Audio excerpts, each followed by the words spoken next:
நம்முடைய தியானத்திற்காக நான் தெரிந்திருக்கிற தேவனுடைய வார்த்தை என்ன?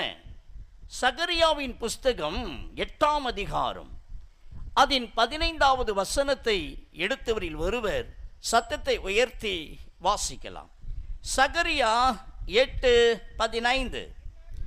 இந்நாட்களில் எருசலேமுக்கும் யூதாவுக்கும் நன்மை செய்யும்படி திரும்ப நினைத்தேன், பயப்படாதீங்கள். ஹல்லேலூயா, ஹல்லேலூயா. நன்மை செய்கிற தேவன் என்கிற ஒரு தலைப்பின் கீழாக இன்று இரவு நான் உங்களோடு கூட தேவனுடைய வார்த்தையை பகிர்ந்து கொள்ள இருக்கிறேன்.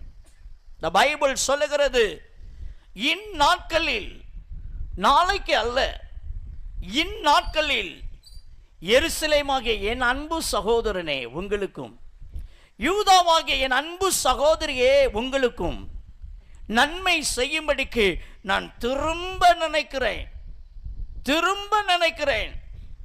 பயப்படாதீங்கள் என்று ஆண்டவர் திருவுளம் பற்றுகிறார். ஆம் பிரியமான கர்த்தருடைய பிள்ளைகளே, உங்களுடைய வாழ்க்கையில், உங்கள் குடும்பத்தில், உங்கள் படிப்பில், உங்கள் பிசினஸில், உங்கள் பிள்ளைகளின் காரியத்தில் எண்ணற்ற நன்மைகளை தேவன் உங்களுக்கு செய்திருக்கிறார். எனினும் இந்த பண்டிகை நாட்களில், இந்த 103வது ஆலய பிரதிஷ்டை, இந்த கன்வென்ஷன் கூட்டத்தில் உங்களுக்கு ஆண்டவர் சொல்லுகிறார், என் அன்பு பிள்ளைகளே, நான் திரும்பவுமாக மீண்டுமாக நீங்கள் எதிர்நோக்கி இருக்கிற நன்மைகளை உங்களுக்கு நான் தருவேன் என்று சொல்லி கர்த்தர் வாக்கு கொடுக்கிறார்.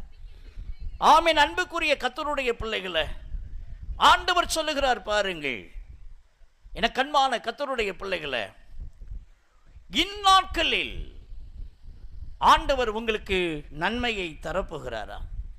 சங்கீதம் 85:12 சொல்லுகிறது, கர்த்தர் நன்மையானதை தருவார். இன்றைக்கு உங்களுடைய வாழ்க்கையில் நன்மைக்காக காத்திருக்கிறீர்களா?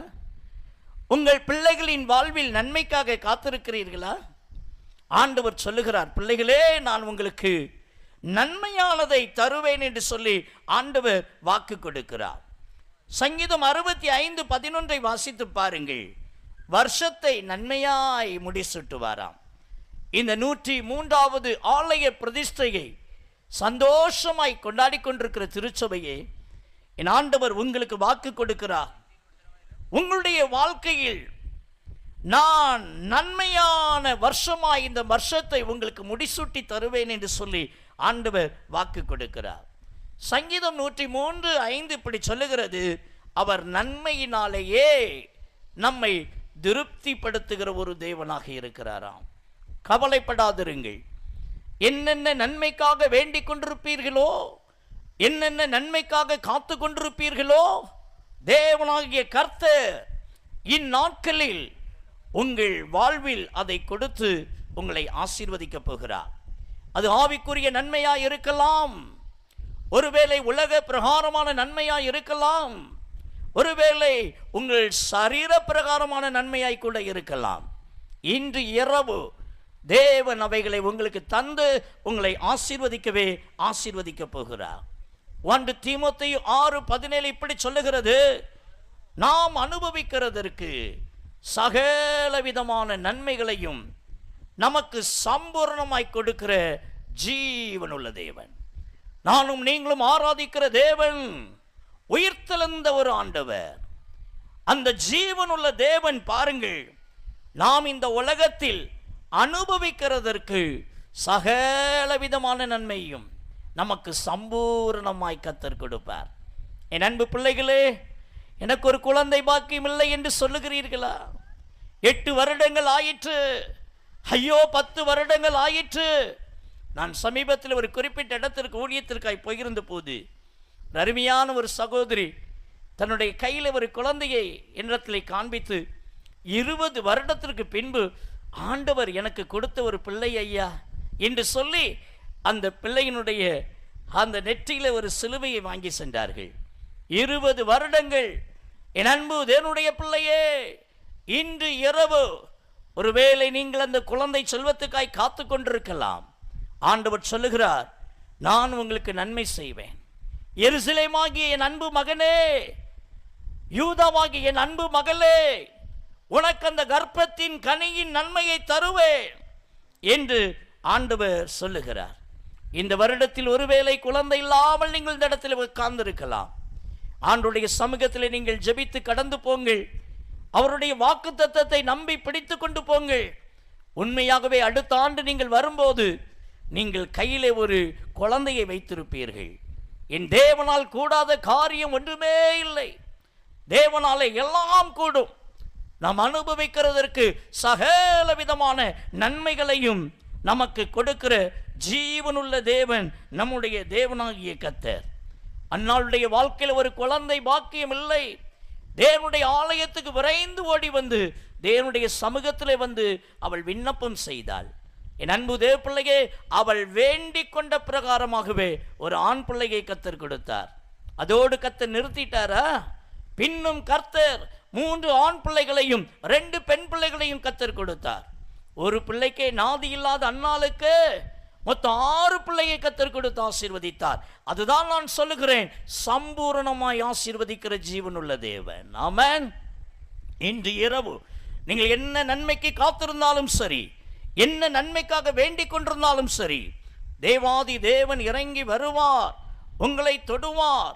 இன்று இரவு உங்கள் வாழ்க்கையில் வேண்டிய நன்மையை கொடுத்து உங்களை ஆசீர்வதிக்கவே ஆசீர்வதிப்பார். எரேமியா 32:42 சொல்லுகிறது, எல்லா நன்மையும் நான் உங்கள் மீது வரப்பண்ணுவேன், உங்கள் குடும்பத்துக்கு வரப்பண்ணுவேன், உங்கள் வாழ்க்கைக்கு வரப்பண்ணுவேன் என்று ஆண்டவர் திருவூலம் பற்றுகிறார். கவலைப்படாதிருங்கள். என்னென்ன நன்மைக்காக வேண்டிக் கொண்டிருப்பீர்களோ, என்னென்ன நன்மைக்காக காத்து கொண்டிருப்பீர்களோ, அத்தனை நன்மையும் ஜோதியின் பிதாவிடத்தில் இருக்கிறது. பைபிள் சொல்லுகிறது, ஜோதியின் பிதாவிடத்தில் இருந்து சகல விதமான நன்மையும் நமக்காக இறங்கி வருகிறது, இறங்கி வருகிறது. இன்று கர்த்தர் அந்த நன்மையை உங்களுக்கு தருவார், உங்களை ஆசீர்வதிப்பார். என் அன்புக்குரிய தேவனுடைய பிள்ளைகளே, யோபுவின் புஸ்தகம் 7ஆம் அதிகாரம் அதன் 7வது வசனத்தை வாசித்து பாருங்கள். அங்கே பக்தன் புலம்பி ஒரு வார்த்தையை சொல்லுகிறான். என்ன சொல்லுகிறான்? என் கண் இனி நன்மையை காணப்போவதே இல்லை. இதுதான் ஒரு மனிதனுடைய வார்த்தை. பிரியமானவர்களே, யோபுடைய வாழ்க்கையில் பாருங்கள், ஒரே நாளில் பொல்லாத பிசாசு அவனுடைய ஆடு மாடு ஒட்டங்கள் எல்லாத்தையும் சூறையாடி கொண்டு போனான். உச்சம் தலையிலிருந்து உள்ளங்கால் வரைக்கும் கொடிய பருக்களினாலே வாதித்தான். என் அன்பு தேவப்பிள்ளையே, 10 பிள்ளைகளை பொல்லாத பிசாசு அப்படியே கொன்று போட்டு விட்டான். என் அன்புக்குரியவர்களே, உள்ளம் உடைந்து போய் இந்த அருமையான யோபு பக்தன் காணப்படுகிறான். நண்பர்கள் எல்லாரும் வந்து அவனை தூற்றி, அவனை அவமானப்படுத்தி, அவனை வேதனைப்படுத்தி போனார்கள். ஒருவர் கூட ஆறுதலின் வார்த்தையை கூற முடியாமல் போயிற்று. அன்பான மனைவி ஒரே நம்பிக்கை, அவர்கள் கூட உன் ஆண்டவரை தூஷித்து ஜீவனை விடு என்று சொல்லி புறப்பட்டு போனார்கள்.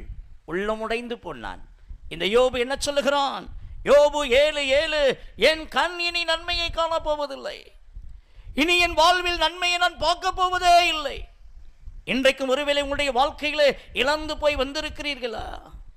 ஐயா, உங்களுடைய வாழ்க்கையில் அடிக்கு மேல் அடிபட்டு வந்திருக்கிறீர்களா? மனம் நொந்து போய் வந்திருக்கிறீர்களா? இனி எனக்கு இந்த உலகத்தில் என்ன இருக்கிறது என்று புலம்பி தவிக்கிறீர்களா? என் அன்பு தேவனுடைய பிள்ளையை, யோபு 30:26 வாசித்து பாருங்கள். பக்தன் யோபு சொல்லுகிறான், நன்மைக்கு காத்திருந்த எனக்கு தீமைதான் வந்திருக்கிறது. நன்மைக்கு இனி காத்திருந்தேன், ஆனால் எனக்கு வந்து விடிஞ்சது எல்லாமே தீமைதான்.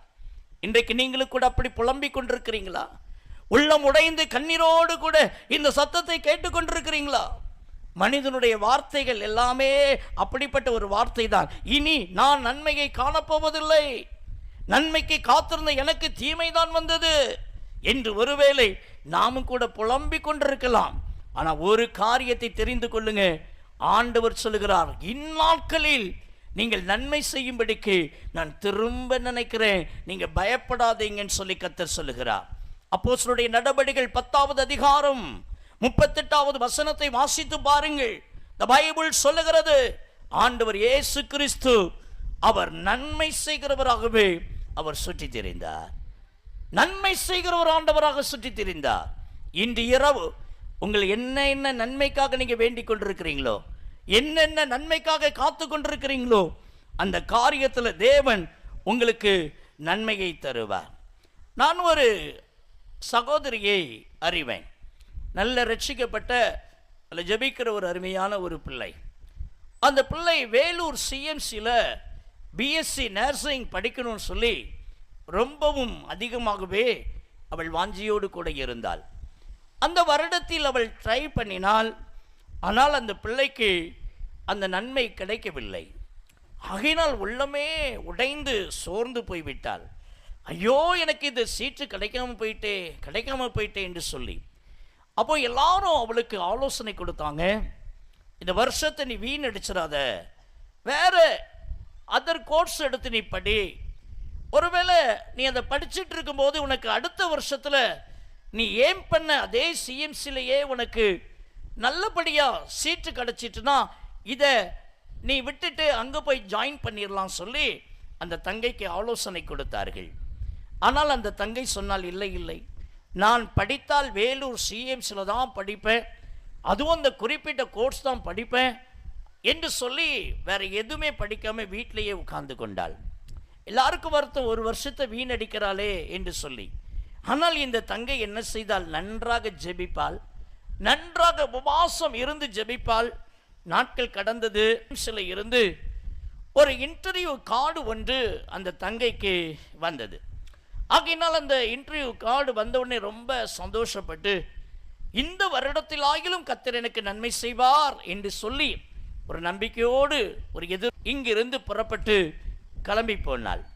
திருநெல்வேலி சார்ந்த அருமையான தங்கை. ஆகையினால் அங்கே போன பொழுது ட்ரெயினில் ஏறி காட்பாடிங்கிற இடத்துல போய் இறங்கி நிற்கிறாங்க. அங்கே ஒரு இதில் போய் என்ன இருக்குது, உனக்கு ஒரு செருப்பு வாங்கணும் அவ்வளோதானே, வா போகிற வழியில் வாங்கிட்டு போயிடலாம். போகிறாங்க. ஒரு கடையில் போய் இந்த தங்கச்சிக்கு பிடிச்ச ஹீல்ஸ் வச்சோ வார் வச்சோ ஏதோ ஒரு செருப்பை ஒன்று வாங்கிட்டாங்க. டைம் ஆகிட்டு வேகமாக பரப்பிட்டு இந்த 7-8 பேரும் சேர்ந்து வேகமாக போகிறாங்க. அந்த வேலூர் சிஎம்சிக்குள்ளே உள்ள என்ட்ரு ஆகிறாங்க இந்த இன்டர்வியூ அட்டன் பண்ணுறதுக்காக. இந்த தங்கச்சினுடைய புது செருப்பு, திருநெல்வேலியில் இருந்து அந்த இன்டர்வியூ அட்டன் பண்ணதுக்கு போன அந்த தங்கச்சி ஓராண்டு காலமாக ஜெபித்து காத்திருந்து நன்மைக்காக வேண்டிக் கொண்டு போன தங்கச்சினுடைய செருப்பு திடீரென்று சொல்லி அத்து போய்விட்டது. அத்து போன உடனே எல்லா பிள்ளைங்களும் சிரிச்சாங்க. பத்தியா, உனக்கு சகுனம் சரியில்லை, உனக்கு நேரம் சரியில்லை, எந்த உலகத்திலேயாவது புது செருப்பு அத்து போகுமா? உன் செருப்பு அத்து போயிட்டு பார்த்தியா? என்ன தெரியுமா காரணம்?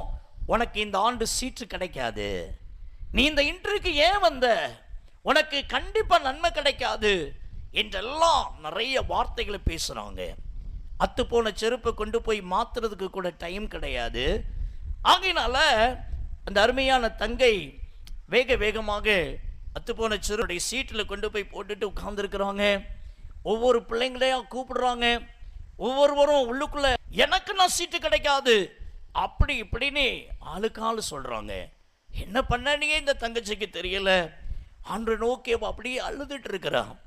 ஆண்டவர் சொன்னார், ஆண்டவரே, இப்படி என் புது செருப்பு கூட அத்து போயிட்டு, ஆண்டவரே எனக்கு சகுனம் சரியில்லைன்னு சொல்றாங்களே, எல்லாரும் ரொம்ப டஃப்பா இருக்குன்னு சொல்றாங்களே, அப்போ எனக்கு இந்த வருஷம் எனக்கு சீட்டு கிடைக்காதா, எனக்கு இந்த நன்மை கிடைக்காதா அப்படின்னு சொல்லி அவ பயங்கரமா அழ ஆரம்பித்து விட்டாள்.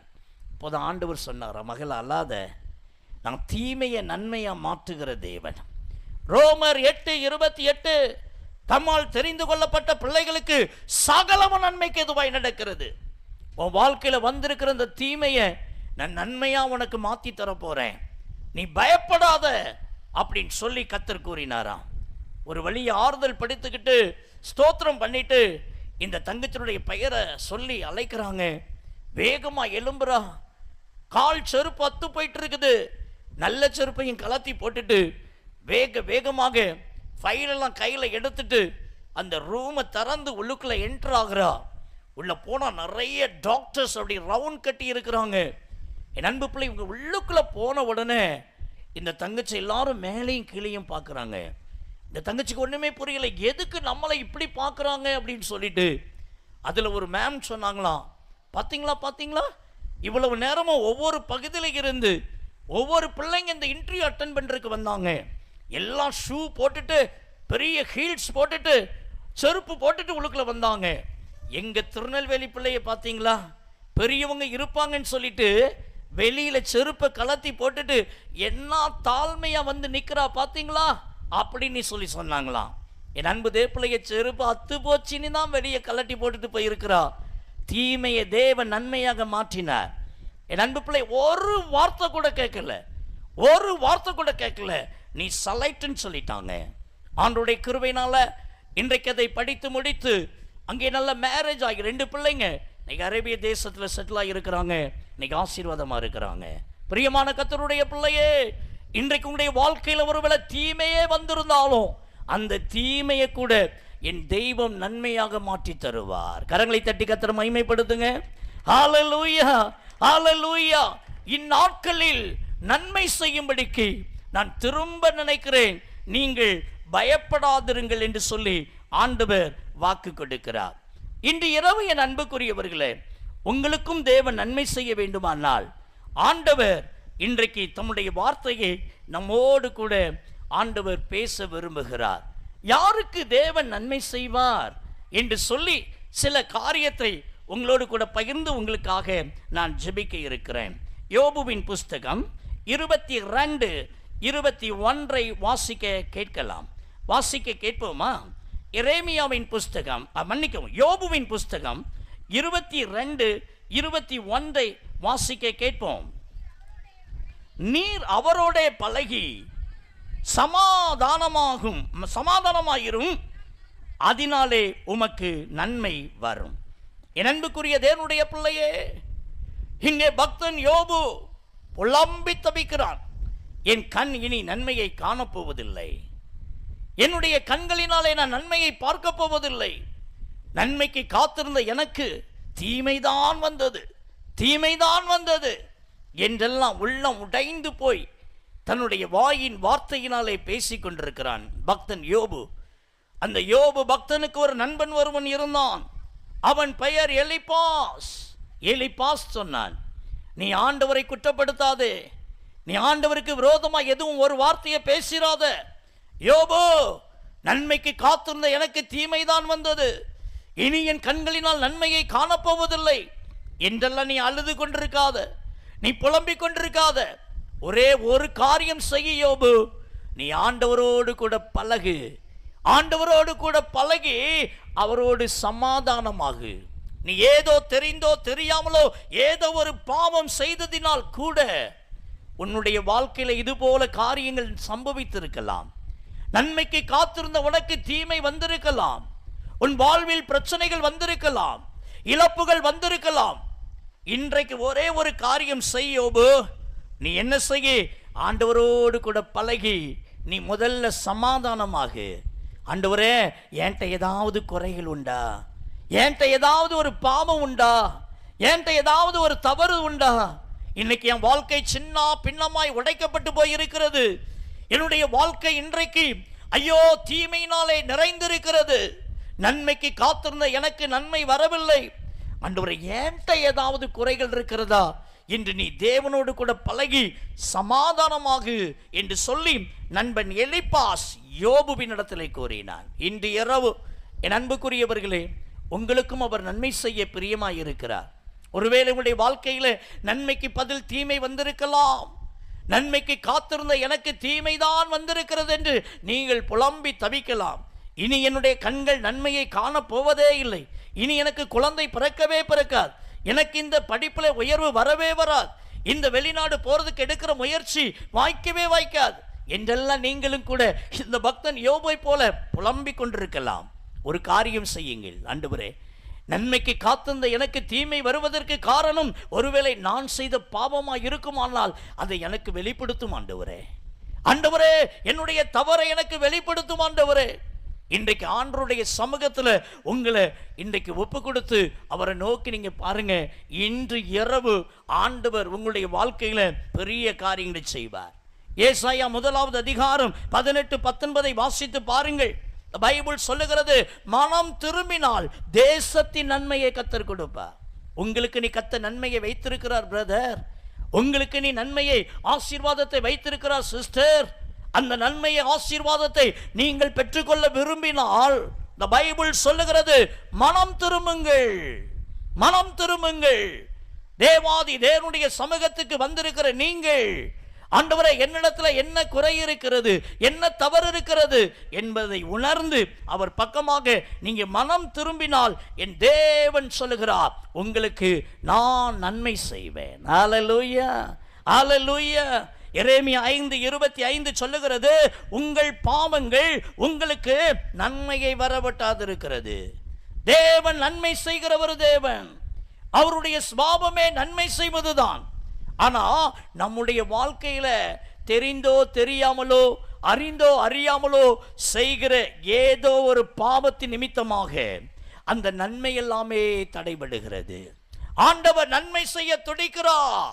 சாத்தான் சொல்லுகிறான், இவன் ஒரு பாவி, இவன் ஒரு பாவம் செய்கிற ஒரு மனிதன், மனுஷி, இவனுக்கு இந்த நன்மையை நீர் கொடாதிரும் ஆண்டவரே என்று சொல்லி பிசாசே ஆண்டவர்கிட்ட போய் குற்றம் சாட்டுகிறான். ஆகையினால் தான் சில ஆசீர்வாதங்கள் நம் வாழ்வில் வருவதில்லை. பிரியமானவர்களே, சில நன்மைகள் நம்முடைய குடும்பத்திற்கு வருவதில்லை, நம்முடைய பிள்ளைகளுக்கு வருவதில்லை. இன்றைக்கு நண்புக்குரிய தேவனுடைய பிள்ளையை எளிதாய் சொல்லி விடுவோம், யாரோ செய்வன வச்சுட்டாங்க பிரதர், யாரோ பிள்ளை சுனியை வச்சுட்டாங்க பிரதர், ஐயோ எங்களுக்கு ஏவுதல் பண்ணிட்டாங்க பிரதர்.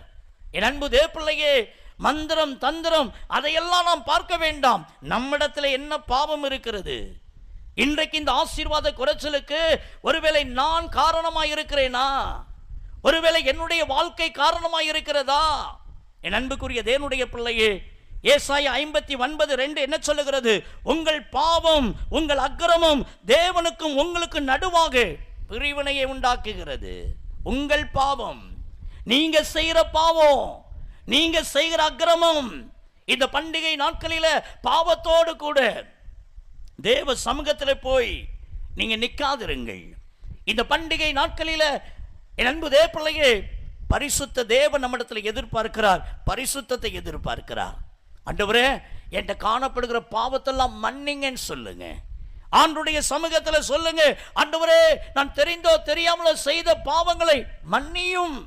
என் அன்புக்குரிய தேவ பிள்ளையே, நீங்க பண்டிகை கொண்டாடுகிற பண்டிகை அர்த்தமுள்ள பண்டிகையா இருக்கணும் சொன்னா, பரிசுத்த தெய்வத்தை ஆசரிக்கிற ஆராதிக்கிற நீங்க பரிசுத்த உள்ளத்தோடு கூட ஆராதனை செய்யுங்க. அல்லேலூயா, அல்லேலூயா. நீங்க கொடுக்கிற காணிக்கையா இருக்கட்டும், நீங்க அவரை துதிக்கிற துதியா இருக்கட்டும், அவருக்கு பிரியமா இருக்கணும். ஒரு கள்ளனா இருந்துகிட்டு, குடிகாரனா இருந்துட்டு, வேசிக்கலனா இருந்துகிட்டு, துன்மார்க்கனா இருந்துகிட்டு நீங்க கோடியை போய் கர்த்தருக்கு கொடுத்தாலும் அதை அவர் ஏற்றுக்கொள்ள மாட்டார். ஒரு காரியத்தை தெரிஞ்சுக்கோங்க, இன்னைக்கு ஆண்டவர் சொல்லுகிறார், என் அன்பு மகனே, என் அன்பு மகளே, உன்னுடைய வாழ்க்கையிலே தேவன் நன்மை செய்ய முடியாமல் போவதற்கு உன்னுடைய பாவமே அதற்கு காரணமாக இருக்கிறது. இன்னைக்கு நம்முடைய வாழ்க்கையில ஏதோ ஒரு ரகசிய பாவத்தில் கிடக்கிறோமா, ஏதோ ஒரு பாவ வாழ்க்கை வாழ்றோமா, அதை இன்னைக்கு அறிக்கையிடுங்கள். தன் பாவத்தை மறைக்கிறவன் வாழ்வடைய மாட்டான் சார், அதை அறிக்கையிடுகிறவனோ இரக்கம் பெறுவான். இன்று இரவு உங்களுக்கு அவர் நன்மை செய்வேன் என்று சொல்லி கர்த்தர் வாக்கு கொடுக்கிறார். யாருக்கு அவர் நன்மை செய்வார்? நீங்கள் அவரோடு பழகி சமாதானமாகும் போது அவரே உங்களுக்கு நன்மை செய்வார். மதுரை பகுதியில் ஒரு குறிப்பிட்ட ஒரு ஆலயம் ஒன்றில் இது போல நற்செய்தி கூட்டம் ஒன்றில் பேசுவதற்காக நான் அழைக்கப்பட்டிருந்தேன். அங்கு ஒரு அருமையான அன்பு தாயார் என்னை சந்தித்து ஒரு சாட்சியை என்னிடத்திலே கூறினார்கள். ஐயா, என்னுடைய மகள் இது போல அதிகமாக படித்திருக்கிறாள், என்னுடைய மகள் நல்ல அழகு உடைய ஒரு மகள், எங்களுக்கு பணத்துக்கு ஒரு தட்டுப்பாடே கிடையாது, ஆனால் என்னுடைய பிள்ளையினுடைய வயதில் இருக்கிற எல்லா பிள்ளைங்களுக்கும் திருமணமாகி கையில் 1-2 குழந்தைகள் இருக்குது, ஆனால் என்னுடைய மகளுக்கு மட்டும் திருமணமே ஆகவில்லை. ஒவ்வொரு நாட்களிலும் கண்ணீர் வடிக்கிறோம். பணத்துக்கு பணம் இருக்கிறது, அழகுக்கு அழகு இருக்கிறது, படிப்புக்கு படிப்பு இருக்கிறது, ஏன் இந்த திருமண தடை? என் பிள்ளைக்கு ஏற்ற வரன் வரலையே. சபையில் இருக்கிற எல்லா பிள்ளைங்களுக்கும் மேரேஜ் ஆகிறது, என் பிள்ளைக்கு ஒரு நல்ல திருமண காரியம் நடக்கலையே. ஆலயத்துக்கு வா என்றால் ஆலயத்துக்கு வரவே மாட்டாள். எல்லாரும் எப்போ கல்யாணம், என்னன்னு ஒன்றும் பார்க்கலையா, உங்க அப்பா அம்மா என்ன செய்துட்டு இருக்கிறாங்க, 1000 கேள்வி. ஆகையினால் ஆலயம் என்றால் பக்கம் வரவே மாட்டாள். நானும் என்னுடைய கணவரும் தான் பிரதர் ஆலயத்துக்கு செல்லுவோம். ஒரு மாலை வேளையில் ஒரு நாள், ஒரு வெனஸ்டே ஆண்டவருடைய சமூகத்தில் வந்து ஆலய ஆராதனை பங்கு பெற்று செல்லலாம் என்று நானும் கணவரும் வந்திருந்தோம். ஆலய ஆராதனை முடிந்து மக்கள் எல்லாம் வெளியேறி போய்விட்டார்கள். அப்போதான் எனக்கு ஒரு எண்ணம் ஒன்று வந்தது.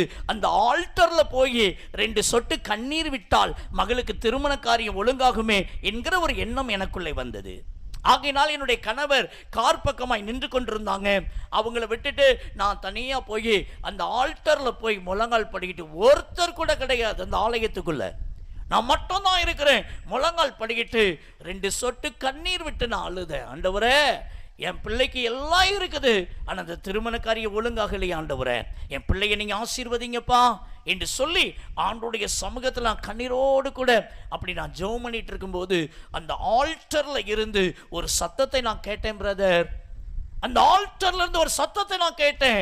மகளே, உன்னுடைய மகளுடைய திருமணத்தின் தடைக்கு காரணம் நீதான் அப்படின்னு ஒரு சத்தத்தை நான் கேட்டேன் பிரதர். ஆடி போயிட்டேன். அங்க இங்க பார்த்த யாருமே இல்லை.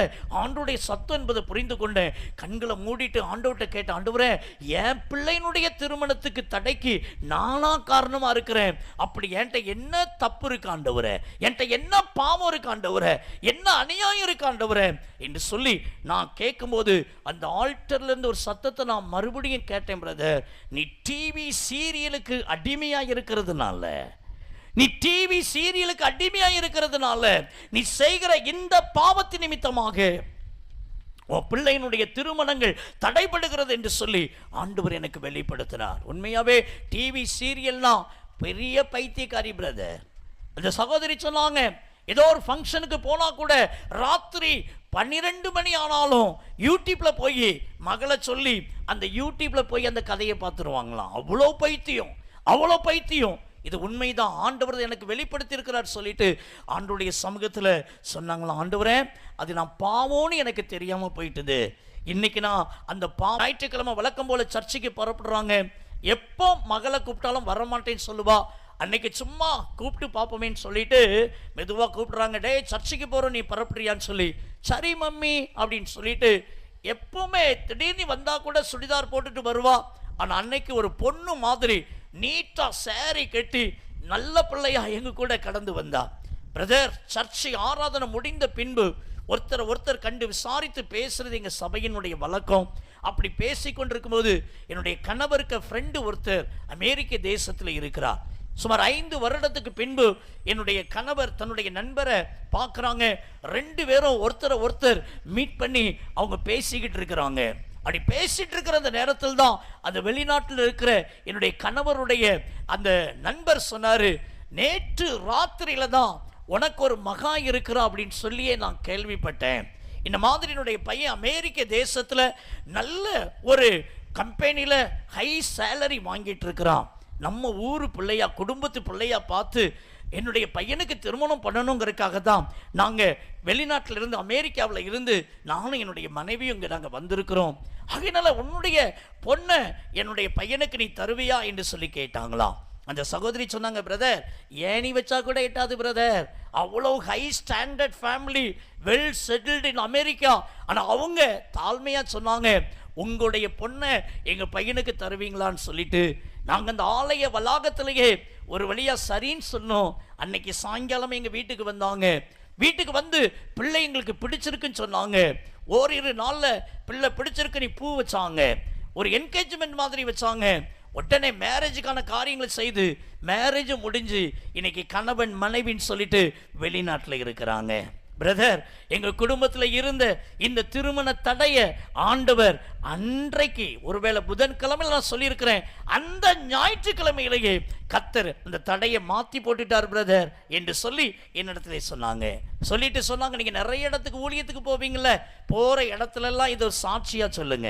இன்னைக்கு நிறைய அம்மாமார், நிறைய ஐயாமார் 24 மணி நேரமும் டிவி சீரியல் நீ வாழ்க்கை வாழ்ந்துட்டு இருக்கிறாங்க. அது பாவோன்னு அவங்களுக்கு தெரிய மாட்டேங்குது.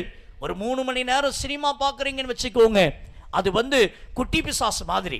அது எப்படி ஆரம்பிச்சிச்சு எப்படி முடிஞ்சிச்சு சொல்லி தெரிஞ்சுக்கலாம். ஆனால் ஒரு அரை மணி நேரம் சீரியல் பார்க்குறீங்க பார்த்தீங்களா, அது பெரிய பிசாஸ். இன்னைக்கு அநேக கர்த்தருடைய பிள்ளைங்களை அது ஆட்டி படைக்குது. இன்னைக்கு ஒருவேளை உங்களுடைய குடும்பத்தில் சில ஆசீர்வாத குறைச்சலுக்கு காரணம் உங்கள் பாவமாக இருக்கலாம். நீங்க ஆண்டவரோடு கூட பழகி அவரோடு சமாதானமாகுங்கள். இந்த ராத்திரி நேரத்தில் ஆண்டவர் சொல்லுகிறார், ஒரு சாதாரண ஒரு டிவி சீரியலே ஒரு பாவமாக இருக்குமானால் நீங்கள் புகைக்கிறீர்களே. என் அன்பு தேவ பிள்ளையே, இன்றைக்கு பான் பராக் என்று சொல்லி, ஒருவேளை ஆன்ஸ் என்று சொல்லி, இன்றைக்கு கஞ்சா போன்றவற்றை இன்னைக்கு எத்தனையோ பேர் சாப்பிடுறாங்களே, அது தேவனுடைய பார்வையில பாவமாய் இருக்கிறது.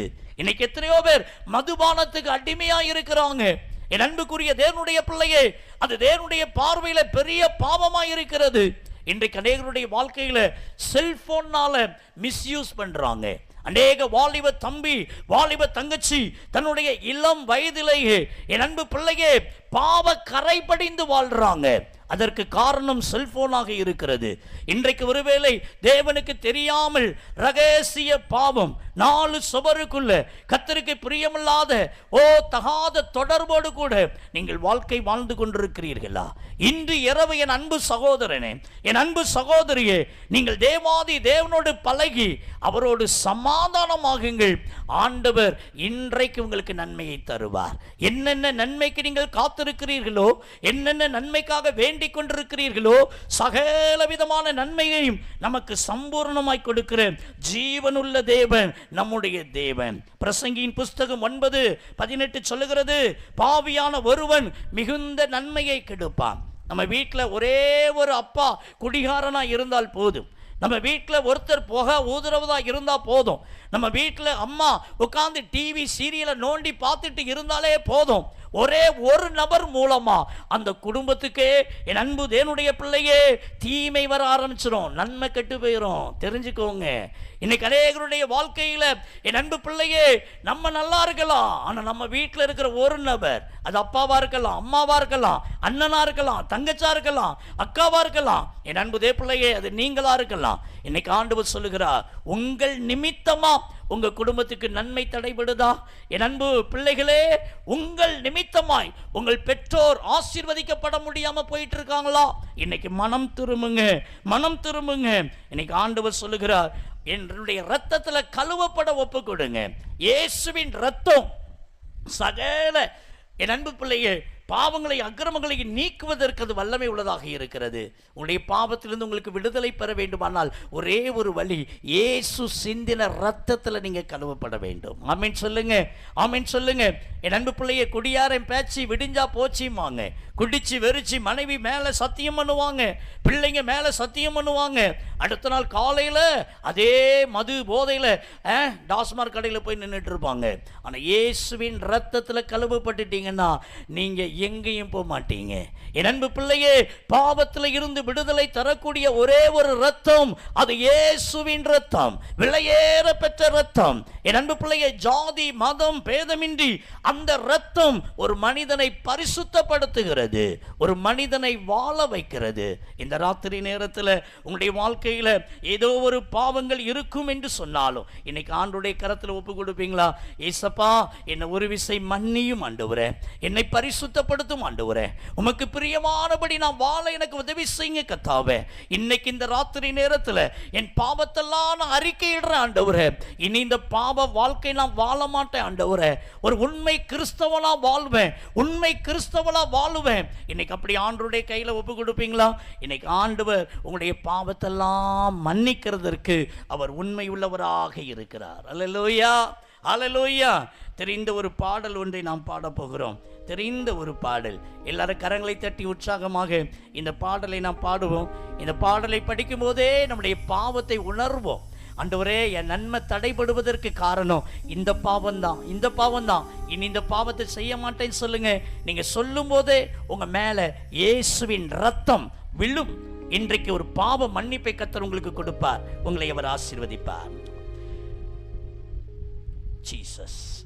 பாவங்கள் சாபங்கள் ரோகங்கள் எல்லாம் பரிகரித்தாரே, பாவங்கள் சாபங்கள் ரோகங்கள் எல்லாம் பரிகரித்தாரே. தேவாதி தேவன் என் உள்ளத்தில் வந்து தேற்றியே விட்டாரே, தேவாதி தேவன் என் உள்ளத்தில் தந்து தேற்றியே விட்டாரே. என்ன என் ஆனந்தம், என்ன என் ஆனந்தம் சொல்லக்கூடாது. என்ன என் ஆனந்தம், என்ன என் ஆனந்தம் சொல்லக்கூடாது. மன்னன் கிறிஸ்து என் பாவத்தை எல்லாம் மன்னித்து விட்டாரே. மன்னன் கிறிஸ்து என் பாவத்தை எல்லாம் மன்னித்து விட்டாரே. அல்லேலூயா, அல்லேலூயா. இன்றைக்கு அந்த பாவத்தெல்லாம் கர்த்தர் மன்னிச்சிட்டாரு. இனி அந்த பாவத்தை செய்யாதீங்க. இன்று முதல் கர்த்தர் உங்களை ஆசீர்வதிப்பாரு. உங்க வாழ்க்கையில தடைப்பட்ட நன்மையை கர்த்தர் உங்களுக்கு தந்து உங்களை ஆசீர்வதிக்கவே ஆசீர்வதிப்பாரு. என் அன்புக்குரிய தேவனுடைய பிள்ளைகளே, இரண்டாவது ஒரு காரியம் பாருங்கள். ஏசாயா தீர்க்க தரிசன புஸ்தகம் 3ஆம் அதிகாரம் 10 மற்றும் 11 வாசிக்க கேட்கலாம். எரேமியாவின் வாசிங்க. ஏசாயாவின் புஸ்தகம் 3ஆம் அதிகாரம் 10, 11. உங்களுக்கு நன்மை உண்டாகும் என்று நீதிமான்களுக்கு சொல்லுங்கள், அவர்கள் தங்கள் கிரியைகளின் பலனை அனுபவிப்பார்கள். துன்மார்க்கனுக்கு ஐயோ, அவனுக்கு கேடு உண்டாகும். என் அன்புக்குரியவர்களே, பைபிள் என்ன சொல்லுகிறது? அவர் யாருக்கு நன்மை செய்வாராம்? நீதிமானுக்கு அவர் நன்மை செய்வாராம். அல்லேலூயா, அல்லேலூயா. யாரையா நீதிமான்? இயேசுவின் இரத்தத்தால் கழுவப்பட்டவங்க தான் நீதிமான். ஆமீன் சொல்லுங்க, ஆமீன் சொல்லுங்க. நான் 4 மிஷினரியை தாங்குறேன். இந்த ஆலய பிரதிஷ்டைக்கு அரிசி மூட்டையை வாங்கி கொடுக்கிறேன், உப்பு மூட்டையை வாங்கி கொடுக்கிறேன். என் அன்பு பிள்ளையை ஏமாந்துராதீங்க, ஏமாந்துராதீங்க. இயேசு கிறிஸ்துவின் விலையேற பெற்ற இரத்தத்துல யார் ஒருவர் கழுவப்பட்டிருக்கிறாங்களோ அவங்க தான் நீதிமான். ஆமீன் சொல்லுங்க, ஆமீன் சொல்லுங்க. என் அன்புக்குரிய கர்த்தருடைய பிள்ளையே, பைபிள் சொல்லுகிறது, நீதிமொழிகள் 13:21, பாவிகளை தீவினை தொடரும், நீதிமானுக்கோ நன்மை பலனாய் வரும். ஆமீன் சொல்லுங்க, ஆமீன் சொல்லுங்க. பைபிள் சொல்லுகிறது பாவிகளை தீவினை தொடரும், ஆனா நீதிமானா வாழ்ற பிள்ளைங்களுக்கு நன்மை பலனாய் வந்து சேரும். ஆமீன் சொல்லுங்க. உங்க பிள்ளைகளுடைய படிப்பு காரியமாக இருக்கலாம், திருமண காரியமாக இருக்கலாம், என்ன குறிப்பிட்ட நன்மையாக இருந்தாலும் சரி, அந்த நன்மை உங்க வீடு தேடி வரும். ஆமீன் சொல்லுங்க. நீங்க எதிர்நோக்கி இருக்கிற பிசினஸ் காரியத்துல, குடும்ப காரியத்துல, பிள்ளைகள் காரியத்துல ஒரு காரியத்தை தெரிஞ்சுக்கோங்க. நம்ம நீதிமானா வாழும்போது, ஏசப்பாவுக்கு பிரியமா வாழும்போது நன்மையை கர்த்தரே நமக்கு கொண்டு வந்து தருவார். ஆமீன் சொல்லுங்க, ஆமீன் சொல்லுங்க. ஆண்டவர் தம்முடைய நன்மையை எப்படி கொண்டு வந்து தருவார் தெரியுமா? நல்லா கவனிங்க. ஒரு ஏரோப்ளைன்ல போய் அப்படி ஸ்பீடா போய் என் பிள்ளைக்கு போய் இந்த நன்மை சேரட்டுமே அப்படின்னு சொல்லி நீதிமானா வாழ்ற குடும்பத்துக்கு, பிள்ளைங்களுக்கு ஆண்டவர் கொடுத்து அனுப்ப மாட்டார். நல்லா தெரிஞ்சுக்கோங்க, தெரிஞ்சுக்கோங்க. சரி, கொஞ்சம் அந்த ட்ரெயின்ல போய் அப்படியே போய் சேரட்டுமே அப்படின்னு சொல்லி அந்த ட்ரெயின்லையும் கொடுத்து அனுப்ப மாட்டார். இன்னைக்கெல்லாம் பார்த்தீங்கன்னா நிறைய சொகுசு பேருந்துன்னு சொல்றாங்க. இங்கிருந்து சென்னை வரைக்கும் நல்லா ஹாய படுத்து தூங்கிட்டு போயிடலாம். அப்படி சொகுசு பேருந்துன்னுலாம் இருக்குது. அதுலேயும் கர்த்தர் தம்முடைய பிள்ளைகளுக்கு, நீதிமானா வாழ்கிற பிள்ளைங்களுக்கு உடனே போய் சேர்ந்துடட்டுமே சொல்லி கொடுக்க மாட்டார். என் அன்பு பிள்ளையே, நீங்கள் புரிந்து கொள்வதற்காக சொல்கிறேன், புரிஞ்சுக்கோங்க. ஆண்டவருடைய பிள்ளைங்களுக்கு, நீதிமானா வாழ்கிற பிள்ளைங்களுக்கு ஆண்டவர் மாட்டு வண்டியில் தான், என் அன்பு பிள்ளைகள், ஆண்டவர் என்ன செய்வார்? நன்மையை கொடுத்து அனுப்புவார். இந்த ஏரோப்ளைனில் கொடுத்துச்சுன்னா பார்த்தீங்கன்னா, கடந்த நாட்களில் மதுரையில் பயங்கரமான மழை பெய்யுது. 1 மணி நேரமாக அந்த ஃப்ளைட் மேலே வானிலை சுற்றிட்டே இருக்குது, கீழே இறங்கவே முடியலை. பார்த்தீங்களா? ஆகையினால தான் ஆண்டவர் ஏரோப்ளைன்லாம் கொடுத்து அனுப்ப மாட்டார். என் அன்புக்குரிய தேவப்பிள்ளையே, நம்ம ட்ரெயின் சொல்லவே வேண்டாம், எந்த நேரத்துலையும் எந்த காரியமும் நடந்துடலாம், அந்த மாதிரி போயிட்டு கிடக்குது. என் அன்பு தேவப்பிள்ளையே, ஆகையினால அந்த ட்ரெயின்லையும் போய் ஆண்டவர் நன்மையை கொடுக்க மாட்டார். நீதிமானா வாழ்கிற பிள்ளைங்களுக்கு நல்லா கவனிங்க, நல்லா கவனிங்க.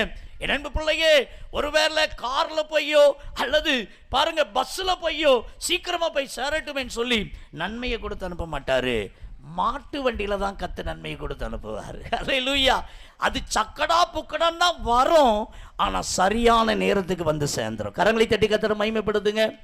ஆண்டவருடைய பிள்ளையா நீதிமானா வாழ்ற பிள்ளைங்களுடைய வாழ்க்கையில பாருங்க, பிள்ளைகளுடைய படிப்பு காரியம், திருமண காரியம், என்ன காரியமா இருந்தாலும் சரி, அது ஆண்டவர் அதன் காலத்துல நேர்த்தியாக கர்த்தர் செய்வார். ஆமென் சொல்லுங்க. ஒரு பெரிய வித்தியாசம். அது உங்களை தேடி வரும், நீங்க தேடி போக வேண்டிய அவசியமே இல்லை. உங்க பையனுக்கு பிள்ளைக்கு திருமணத்துக்கு அங்க போய் பதிஞ்சு வச்சேன், இங்க பதிஞ்சு வச்சேன், அங்க ஒரு 10,000 கொடுத்தேன், இங்க ஒரு 2,000 கொடுத்தேன், அந்த சமாச்சாரமே இருக்காது. நீ நீதிமானாய் வாழும்போது உன் வீடு தேடி வந்து நன்மை வந்து கதவை தட்டும். கரங்களை தட்டி கர்த்தரை மகிமைப்படுத்துங்க. மாட்டு வண்டியில வந்தது போல இருக்கும் சக்கடா புக்கடா நீ, ஆனா சரியான நேரத்தில் வந்து சேர்ந்துரும். கரங்களை தட்டி கர்த்தரை மகிமைப்படுத்துங்க. என் அன்புக்குரிய தேவனுடைய பிள்ளையே, நீங்க நீதிமானாக வாழுவதற்கு உங்க வாழ்க்கையை நீங்க அர்ப்பணம் பண்ணுங்க. கர்த்தர் உங்களுக்கு நன்மை செய்வேன் சொல்லி கர்த்தர் வாக்கு கொடுக்கிறார். அந்த பண்டிகை நாட்களில் நீங்க துன்மார்க்கமாய் வாழாதிருங்க, தேவனுக்கு பிரியமில்லாத காரியத்தை செய்யாதீங்க, இரத்த கண்ணனா வாழாதீங்க, குடித்து வெறித்து. என் அன்பு தேவனுடைய பிள்ளையே, மனம் திரும்பிருங்க, மனம் திரும்பிருங்க, நீதிமானா வாழுங்க. இந்த ஆலய பிரதிஷ்டை டைம்ல எல்லாம் சில பையங்க வெளியூர்ல இருந்து வருவாங்க பாருங்க, கடையில் இருந்து வருவாங்க, ஏதாவது வேலை பார்க்குற இடத்துல இருந்து வருவாங்க. என்ன செய்வாங்க தெரியுமா? என் அன்பு பிள்ளையே, மோதிரத்தெல்லாம் அடமானம் வச்சுட்டு தான் பிரதிஷ்டைக்கே வருவாங்க. நம்ம ஊருக்கு வருவாங்க, வந்துட்டு அவங்க ஃப்ரெண்டுகிட்ட யார்கிட்டையாவது ஒரு பைக்கை வாங்கிக்கிட்டு, என் அன்பு பிள்ளையே, இங்க இருந்து எங்கேயாவது போய் என்ன செய்வாங்க, பிள்ளவளையிலிருந்து நாசிரத்து பக்கமா போய் அங்க ஒரு ஒயின் ஷாப்ல போய் ஒரு பிராண்டி கடையில் போய் வாங்கி குடிச்சிட்டு அந்த வண்டியிலேயே நாய் மாதிரி சுத்திட்டு ஊருக்கு போயிடுவாங்க. கர்த்தர் எப்படி ஆசீர்வதிப்பாரு? கர்த்தர் எப்படி ஆசீர்வதிப்பார்? நீ வந்தது எங்க? ஆலயத்துக்கு வந்திருக்கிற, பிரதிஷ்டை கொண்டாடுறதுக்கு வந்திருக்கிற நீ அப்ப தேவ சமூகத்தில் வந்து உட்கார்ந்தா கர்த்தர் உன்னை ஆசீர்வதிப்பாரு. அல்லேலூயா. உன் வறுமையை மாற்றுவாரு, உன் தலையெழுத்தை மாற்றுவாரு, உன் கண்ணீரை துடைப்பாரு. என் அன்பு பிள்ளையே, நீ அப்படி இல்லாம துன்மார்க்கனாவே இந்த இடத்துல வந்துட்டு நீ துன்மார்க்கனாவே நீ போனா உனக்கு எந்த ஆசீர்வாதமும் கிடைக்காது.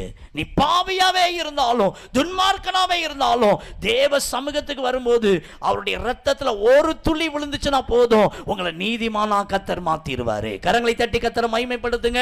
என் அன்புக்குரிய தேவ பிள்ளையே, யார் நீதிமான்? வேதத்திலே வாசிக்கிறோம் பாருங்க, என்னோடு திருப்பிக் கொள்ளுங்க. எசேக்கியேலின் புஸ்தகம் வாசிக்கலாம், 18வது அதிகாரம் 5 முதல் 9 வரைக்குள்ள வசனத்தை ஒருவர் வாசிக்கலாம். எசேக்கியேலின் புஸ்தகம், என்னோட வேத புத்தகத்தை திருப்பிக்கோங்க எல்லாரும். 18வது அதிகாரம் வாசிக்கலாம், 5 முதல் 9 வரைக்கும். ஒருவன் நீதிமானாக இருந்து நியாயத்தையும் நீதியும் செய்து மலைகளின் மேல் சாப்பிடாமலும் இஸ்ரவேல் வம்சத்தாரின் நரகலான விக்கிரங்களுக்கு நேராக தன் கண்களை ஏறெடுக்காமலும் தன் அயலானுடைய மனைவியை தீட்டுப்படுத்தாமலும் தூர ஸ்திரீயோட சேராமலும் ஒருவனையும் ஒடுக்காமலும் கொள்ளையிடாமலும் இருந்து கடன் வாங்கினவனுக்கு அடமானத்தை திரும்ப கொடுத்து தன் அப்பத்தை பசித்தவனுக்கு பங்கிட்டு வஸ்திரம் இல்லாதவனுக்கு வஸ்திரம் தரிப்பித்து வட்டிக்கு கொடாமலும் பொலிசை வாங்காமலும் அநியாயத்துக்கு தன் கையை விலக்கி மனிதருக்குள்ள வழக்கை உண்மையாய் தீர்த்து என்னுடைய கட்டளின்படி நடந்து என் நியாயங்களை கை கொண்டு உண்மையாய் இருப்பானே ஆகில் அவனே நீதிமான், அவன் பிழைக்கவே பிழைப்பான் என்று கர்த்தராகிய ஆண்டவர் சொல்லுகிறார். வீட்டில் போய் வாசி பாருங்க, 17 காரியம் சொல்லப்பட்டிருக்கிறது. யார் யா நீதிமான்? யார் யா நீதிமான்? பைபிள் சொல்லுகிறது, நரகலான விக்கிரகத்துக்கு நேராக தன் கண்களை ஏறெடுக்காமல் இருக்கிறானே அவன் தான் நீதிமான். அல்லேலூயா, ஆமென் சொல்லுங்க. அல்லேலூயா. இஸ்ரவேல் ஜனங்கள் எகிப்துல போய் கெட்டு போயிட்டாங்க, புறஜாதியின் மார்க்கத்தை கற்றுக்கிட்டாங்க, விக்கிரக ஆராதனைக்குள்ளாக அந்த ஆராதனைக்குள்ளாக அந்த வழிமுறைக்குள்ளாக அவங்க தவறி விழுந்துட்டாங்க. அந்த இஸ்ரவேல் ஜனங்களை எகிப்தின் அடிமைத்தனத்தில் இருந்து ஆண்டவர் வெளியே கொண்டு வந்தார். பக்தன் மோசே மூலமாக தேவனாகிய கர்த்தர் செய்த காரியம் என்ன? முதல் காரியமே அவர்களுக்கு 10 கட்டளையை கர்த்தர் கொடுத்தார். 10 கட்டளையை கொடுத்தார். அதுல பிரதானமாய் முதல் கட்டளையை கர்த்தர் சொன்னார், என்னை அன்றி உனக்கு வேறே தேவன் உண்டாயிருக்க வேண்டாம். ஆமென் சொல்லுங்க, ஆமென் சொல்லுங்க. என் அன்புக்குரியவர்களே, இன்றைக்கு நானும் நீங்களும் ஆவிக்குரிய இஸ்ரவேலர்கள், பேர் பிரிக்கப்பட்டவர்கள்.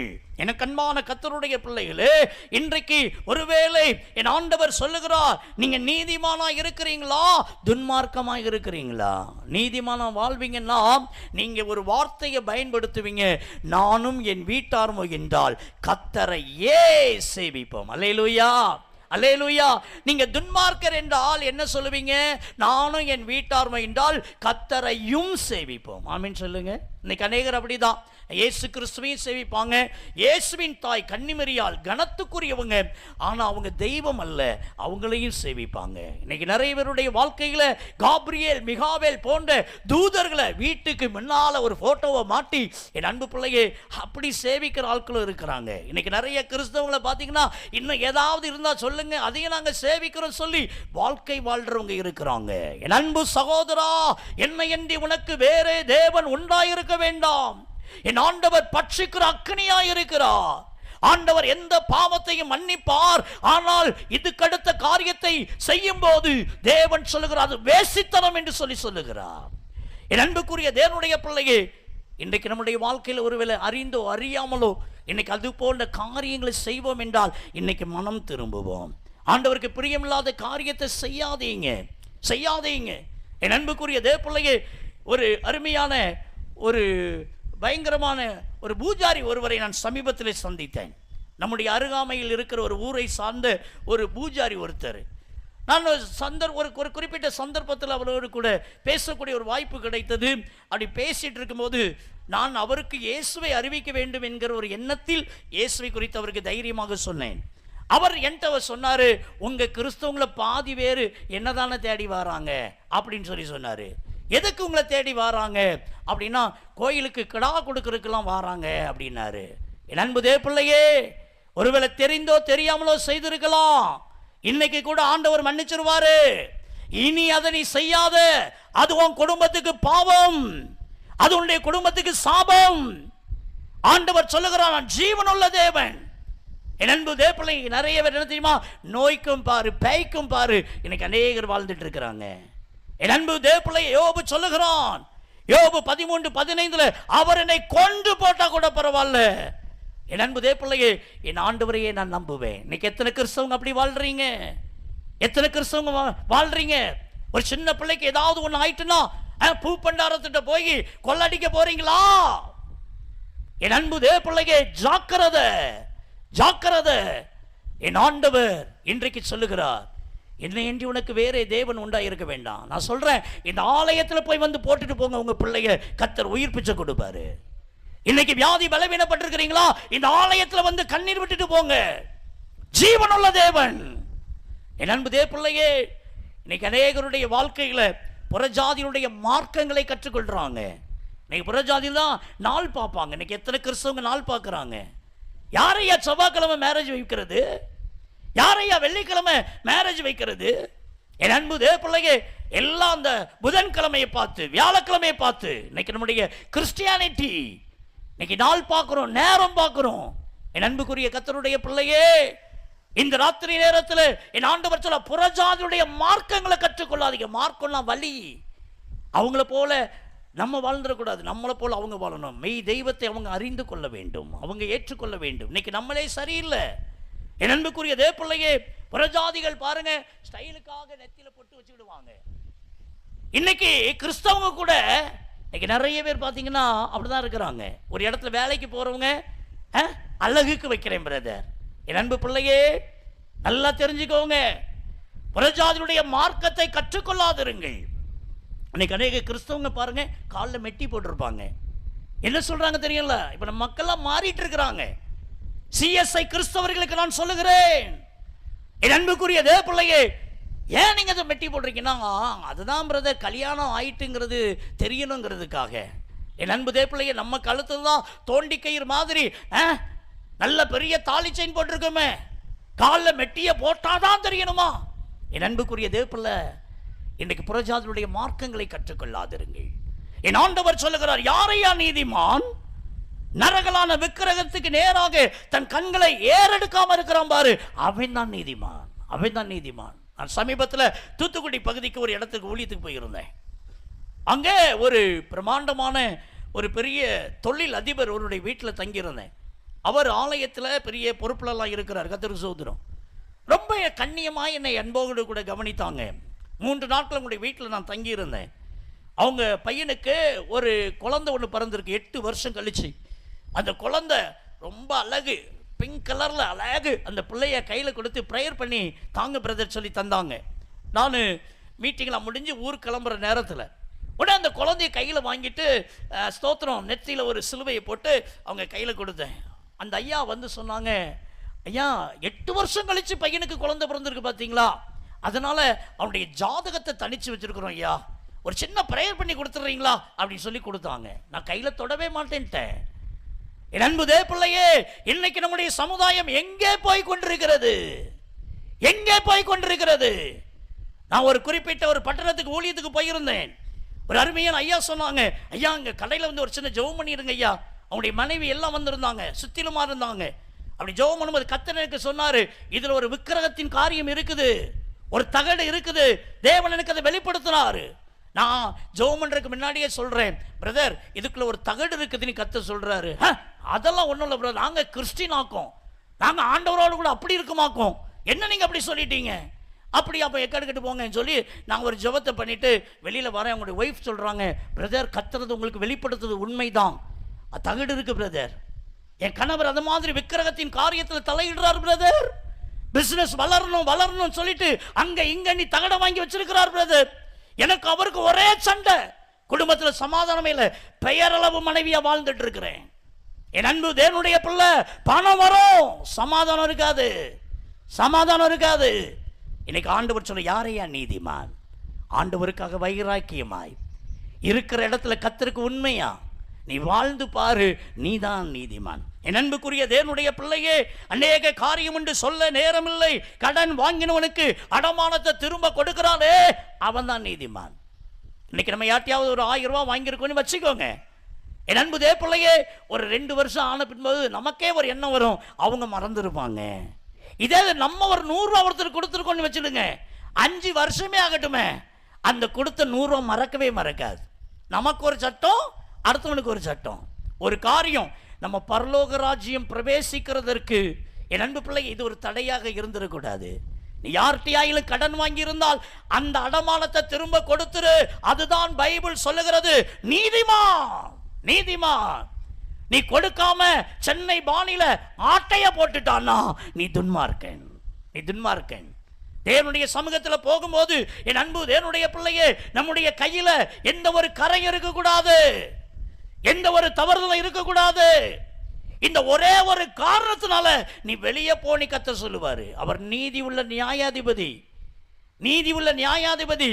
நீங்க ஒரு 1000 ரூபாய் கொடுக்காம ஆட்டைய போட்டிருக்கலாம், நீங்க ஆலயத்துக்கு 10,000 கூட கொடுத்திருக்கலாம். ஆண்டவர் நீ கொடுத்த 10,000 பார்க்க மாட்டாரு, நீ கொடுக்காத அந்த 1000 தான் பார்ப்பாரு. புரிந்து கொள்ளுங்கள், புரிந்து கொள்ளுங்கள். அவர் நீதிமானுக்கு தான் அவர் நன்மை செய்வார். என் அன்புக்குரியவர்களே, அப்பம் பசித்தவனுக்கு, தன் அப்பத்தை பசித்தவனுக்கு பங்கிட்டு வஸ்திரம் இல்லாதவனுக்கு வஸ்திரம் கொடுக்கிறான் பாருங்க, அவன் நீதிமான். கொடுங்க என் அன்பு பிள்ளை, ஏழை எளியவங்களுக்கு கொடுங்க, நீதிமான். யாரையா நீதிமான்? பைபிள் சொல்லுகிறது, வாங்குறதை காட்டிலும் கொடுக்கிறது பாக்கியம். இன்னைக்கு நமக்கு வாங்கி வாங்கி பழகிட்டு கொடுக்கிறதுக்கு மனம் வருவதில்லை. நீ கொடுத்து பார், கர்த்தர் ஆசீர்வதிப்பார். கொடுத்து பார். என் அன்புக்குரிய தேவனுடைய பிள்ளையே, ஆண்டுடைய கிருபையினால என்னுடைய ஊழியத்தின் அனுபவத்தில் நான் எங்க போனாலும் 10 தசமகத்தை எடுத்து வைக்கிற பழக்கம் எனக்கு உண்டு. என்னுடைய ஆரம்ப நாட்கள் இருந்து இன்னைக்கு வரைக்கும் அதில் உண்மையாக நான் இருக்கிறேன். என் அன்புக்குரிய தேவ பிள்ளையே, எங்க வீட்டுக்கு வர்ற ஊழியக்காரங்களுக்காக இருந்தாலும் சரி, அல்லது ஏழை எளியவங்களுக்காக இருந்தாலும் சரி, என் அன்பு பிள்ளையே, அந்த பணத்தை எடுத்து நான் ஒருவேளை அவங்களுக்கு ஒரு உதவி செய்வேன். நான் ஏன் இதை சொல்றேன்னா, என் கையிலிருந்து கொடுக்கறது இல்லை, அது கர்த்தருடைய பணம். நீங்க அப்படி செய்து பாருங்க, கர்த்தர் உங்களை ஆசீர்வதிப்பார். செய்து பாருங்க. என்னுடைய ஊழியத்தில் எவ்வளோ காரியங்கள் உண்டு. இதுவரைக்கும் என்னுடைய அட்ரஸ் போட்டோ, என்னுடைய அக்கௌண்ட் நம்பரை போட்டோ, ஏதோ எங்களுக்கு ஹெல்ப் பண்ணுங்கனியோ இதுவரைக்கும் கர்த்தர் கேட்கறதுக்கு விடல. காரணம் என்ன தெரியுமா? கர்த்தருக்கு உண்மையா இருக்கிறதுனால கர்த்தர் எங்களுக்கு உண்மையா இருக்கிறாரு. பிரதர் அண்ட் சிஸ்டர், வாங்குறதை காட்டிலும் கொடுக்கிறது தான் பாக்கியம். இன்றைக்கு நம்முடைய வாழ்க்கையில தேவன் சொல்லுகிறார், நீ கொடு, நான் உன்னை ஆசீர்வதிப்பேன் சொல்றாரு. வட்டிக்கு கொடாமலும். கிறிஸ்தவன் வட்டி வாங்குறதும் தப்பு, கொடுக்கறதும் தப்பு. இன்னைக்கு அநேக கிறிஸ்தவங்க வட்டிக்கு மேல வட்டி, எவன் தந்தாலும் வாங்கிடுறது. அந்த எண்ணம் இருக்கிற வரைக்கும் உங்க பிசினஸ்ல வளர்ச்சி இருக்காது, உங்க குடும்பத்துல வளர்ச்சி இருக்காது. தெரிஞ்சுக்கோங்க. நம்முடைய மைண்ட் என்ன ஆகும்? இன்னைக்கு ஒரு 10,000 வேணும், அவர்கிட்ட வாங்கிக்கலாம். 20,000 வேணும், அப்ப இவர்கிட்ட வாங்கிக்கலாம். 50,000 வேணும், கந்து வட்டி அவர்கிட்ட வாங்கிக்கலாம். அப்ப ஆண்டவர் ஹெல்ப் பண்ணவே முடியாது. ஏன்னா உனக்கு தான் தர்றதுக்கு ஆள் இருக்க, உனக்கு தான் அவன் இருக்கிறான், அவன்கிட்ட போனா உனக்கு கிடைச்சிட போகுது. ஆண்டவரே நீ தேடி பாருங்க, கர்த்தர் வானத்தை திறந்து என் ஆண்டவர் உங்களை ஆசீர்வதிப்பாரு. இன்னைக்கு அநேகர் கடனுக்கு மேல கடன், வட்டிக்கு மேல வட்டி. கிறிஸ்தவ சமுதாயம் இன்னைக்கு கண்ணீரில் வாழுகிறது. இன்று இரவு என் ஆண்டவர் சொல்கிறார், நீதிமானாய் வாழுங்கள், துன்மார்க்கனாய் வாழாதிருங்கள். நீங்க நீதிமானாக வாழும்போது என் தெய்வம் உங்களுக்கு நன்மையை தருவா, நன்மையை தருவா. பைபிள் சொல்லுகிறது, என் நியாயங்களை கை கொண்டு என் கட்டளையின்படி நடந்து உண்மையாயிருப்பீங்கன்னா நீங்க தான் நீதிமான். அல்லேலூயா, அல்லேலூயா. ஆண்டவர் நல்ல 10 கட்டளைகளை கொடுத்திருக்கிறார். 10 கட்டளைக்கு கீழ்ப்படிந்து வாழுங்க. அவருடைய கட்டளையின்படி நடக்கிறவங்க நீதிமான். இன்னைக்கு அவருடைய கட்டளைக்கெல்லாம் கீழ்ப்படுகிறவங்களா இருக்கிறோமா? அப்படி நீதிமானாக வாழும்போது என் ஆண்டவர் உங்களுக்கு அவர் நன்மை செய்வார். உத்தமமாய் வாழுங்க. நீதியும் நேர்மையும் உத்தமமா வாழ்ற பிள்ளைங்களை என் ஆண்டவர் அபரிதமாய் ஆசீர்வதிப்பார். இன்னைக்கு ஆண்டவர் உங்க வாழ்க்கையில அநேக நன்மைகளை கத்தர் கொடுப்பாரு. என்னென்ன நன்மைக்காக நீங்க வேண்டிக் கொண்டிருக்கிறீங்களோ, நீதிமானாய் வாழுகிற பிள்ளைங்களுக்கு ஆண்டவர் அதை கொடுப்பார், கொடுப்பார், கொடுப்பார். இன்று இரவு அதை உங்களுக்கு கொடுத்து உங்களை அவர் ஆசீர்வதிக்க போகிறார். கடைசியாக ஒரே ஒரு காரியத்தை சொல்லி உங்களுக்காக நான் ஜெபிக்கட்டும். எஸ்ராவின் புஸ்தகம் 8ஆம் அதிகாரம் அதன் 22வது வசனத்தை வாசிக்க கேட்போம். எஸ்ரா 8:22. ஜீசஸ், வழியிலே சத்துருவை விலக்கி எங்களுக்கு துணை செய்யும்படிக்கு நான் ராஜாவின் இடத்தில் குதிரை வீரரையும் கேட்க வெட்கப்பட்டு போயிருந்தேன். எங்கள் தேவனுடைய கரம் தம்மை தேடுகிறவர்கள் எல்லார் மேலும் அவர்களுக்கு நன்மையாகவே இருக்கிறது. கரங்களை தட்டி கர்த்தரை மகிமைப்படுத்துங்க. ஆண்டவர் யாருக்கு நன்மை செய்வாரு? அவரை தேடுகிற எல்லாருக்கும், ஜாதி மதம் பேதமின்றி ஒவ்வொருவருக்கும், கிறிஸ்தவர்களுக்காக மட்டுமல்ல. என் அன்பு தேவப்பிள்ளை என்கிட்ட ஒரு சகோதரர் சொன்னார், நீங்க கிறிஸ்தவ தெய்வத்தை, வெளிநாட்டு தெய்வத்தை நீங்கள் வழிபடுறீங்கன்னு சொல்லி சொன்னார். நான் சொன்னேன் அவர்கிட்ட, நான் வெளிநாட்டு தெய்வத்தை நாங்கள் வழிபடல, அகில உலகத்தின் தெய்வத்தை நாங்கள் வழிபடுகிறோம். ஆமீன் சொல்லுங்க, ஆமீன் சொல்லுங்க, ஆமீன் சொல்லுங்க. ஒரு காரியம் தெரியுமா, ஒரு காரியம் தெரியுமா? நம்முடைய தமிழ்நாட்டில் இருக்கிற தெய்வங்கள் என்று சொல்லக்கூடியவங்க, நீங்க ராஜஸ்தானுக்கு போங்க, மத்திய பிரதேஷ்க்கு போங்க, பீகாருக்கு போங்க, அந்த பெயர்ல நீங்க சொன்னீங்கன்னா என்னடான்னு கேட்பாங்க. ஆனா அகில உலகத்திலையும் போய் இயேசுன்னு ஒரு வார்த்தையை சொல்லுங்க, எல்லாருக்குமே தெரியும். கரங்களை தட்டி கர்த்தரை மகிமைப்படுத்துங்க. என் அன்புக்குரிய கர்த்தருடைய பிள்ளையே, பைபிள் சொல்லுகிறது, தம்மை தேடுகிற எல்லாருக்கும், ஜாதி மதம் பேதமின்றி எல்லாருக்கும், யாரா இருந்தாலும் சரி, அவங்களுக்கு கர்த்தருடைய கரம் நன்மைக்கு இதுவாக இருக்கிறது. இந்த சத்தத்தை ஒளிபெருக்கின் மூலமாய் கேட்டுக்கொண்டிருக்கிற என் அன்பு நண்பரே, இயேசு உங்களை நேசிக்கிறார், இயேசு உங்களை நேசிக்கிறார். இந்த ராத்திரியில என்ன நன்மைக்காக நீங்க வேண்டிக் கொண்டிருந்தாலும் சரி, அந்த நன்மையை ஆண்டவர் உங்களுக்கு தந்து உங்களை ஆசீர்வதிப்பார். சங்கீதம் 34:10, சிங்க குட்டிகள் தாழ்ச்சி அடைந்து பட்டினியாயிருக்கும், ஆனா கர்த்தரை தேடுகிற பிள்ளைகளுக்கு ஒரு நன்மையும் குறை வராது. ஆண்டவரை தேடி இன்னைக்கு இந்த கூட்டத்துக்கு வந்திருக்கிறீங்களா? ஏசப்பாவை பார்க்கறதுக்காக வந்திருக்கிறீங்களா? ஏசப்பா நீ வந்திருக்கிறீங்களா? இந்த ராத்திரி நேரத்தில் அவரை தேடி நீங்க வந்தது உண்மையானால், இன்னைக்கு ஆண்டவர் உங்களை சும்மா விடவே மாட்டார். ஆவிக்குரிய நன்மையை தருவார், உலக பிரகாரமான நன்மையை தருவார், சரீர பிரகாரமான நன்மையை தருவார், சகல விதமான நன்மையும் உங்க வாழ்க்கையில கத்த தந்து உங்களை அவர் ஆசீர்வதிக்கவே ஆசீர்வதிப்பாரு. என்னுடைய சாட்சியை நான் உங்களோடு கூட பகிர்ந்து கொள்வேன் என்று சொல்லி நேற்றைய தினத்தில் நான் உங்களோடு கூட நான் கூறினேன். 1995 வருடத்தில் என் வாழ்க்கையில் ஒரு கொடிய விபத்தை நான் சந்தித்தேன். சென்னையில் நான் பணியாற்றி கொண்டிருக்கிற நாட்களில் சுமார் 3 அடி உயரமுடைய மிதிமேடைகளை நடந்து போய் கொண்டிருக்கிற நேரத்தில் ஒரு மினி லாரி ஒன்று பிரேக் ஃபெயிலியர் ஆகி கொடிய வேகத்தில் என் மீது வந்து மோதியது. அந்த கொடிய விபத்தில் என் தலையில் பலமாய் அடிபட்டு மூளையில் இரத்தம் நீர் கட்டியது. மேல்நாடை கீழ்நாடை பிணைக்கப்பட்டது. என் உடல் முழுவதும் பயங்கரமாய் காயப்பட்டது. குறிப்பாக என் இடதுகால் பாத பகுதி 2 துண்டாக முறிந்து போனது. சென்னையில் ஒரு புகழ்பெற்ற மருத்துவமனையில் நான் அனுமதிக்கப்பட்டிருந்தேன். என் அன்புக்குரிய எண்ணற்ற நாட்கள் சுயநினைவு இல்லாதவனாக நான் காணப்பட்டேன். டாக்டர் சொன்னாங்க, மிக பலமாக கால்களில் அடிபட்டிருக்கிறது, தலையில் அடிபட்டிருக்கிறது, இவர் பிழைத்தால் கூட சுயநினைவோடு கூட இருக்கிறது அரிது என்று சொன்னாங்க. டாக்டர் சொன்னாங்க, என் அன்பு பிள்ளையை முட்டுக்கு கீழே காலை கட் பண்ணி எடுக்கிறத தவிர வேற வழியே கிடையாது என்று சொன்னாங்க. ஆபரேஷன் தியேட்டருக்குள்ளாக கூட்டிட்டு போனாங்க.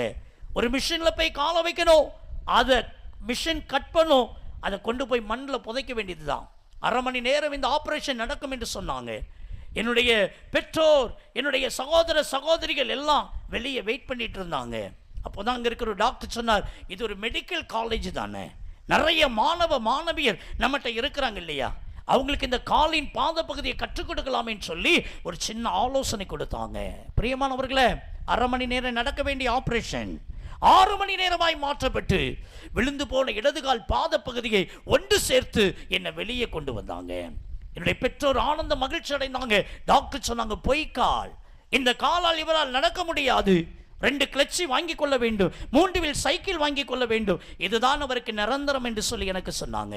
ஒவ்வொரு நாள் காலை வேளையில் டாக்டர்ஸ் வருவார்கள். என் முதுகை 2ஆய் வளைப்பார்கள், 2 முட்டியும் நெஞ்சில படுற மாதிரி வளைப்பார்கள். அந்த முதுகு தண்டுவடத்திலே ஊசி போடுவார்கள். 2 காலும் அப்படி மரத்து போய்விடும். பின்பு அந்த காலை சுத்தம் செய்வார்கள்.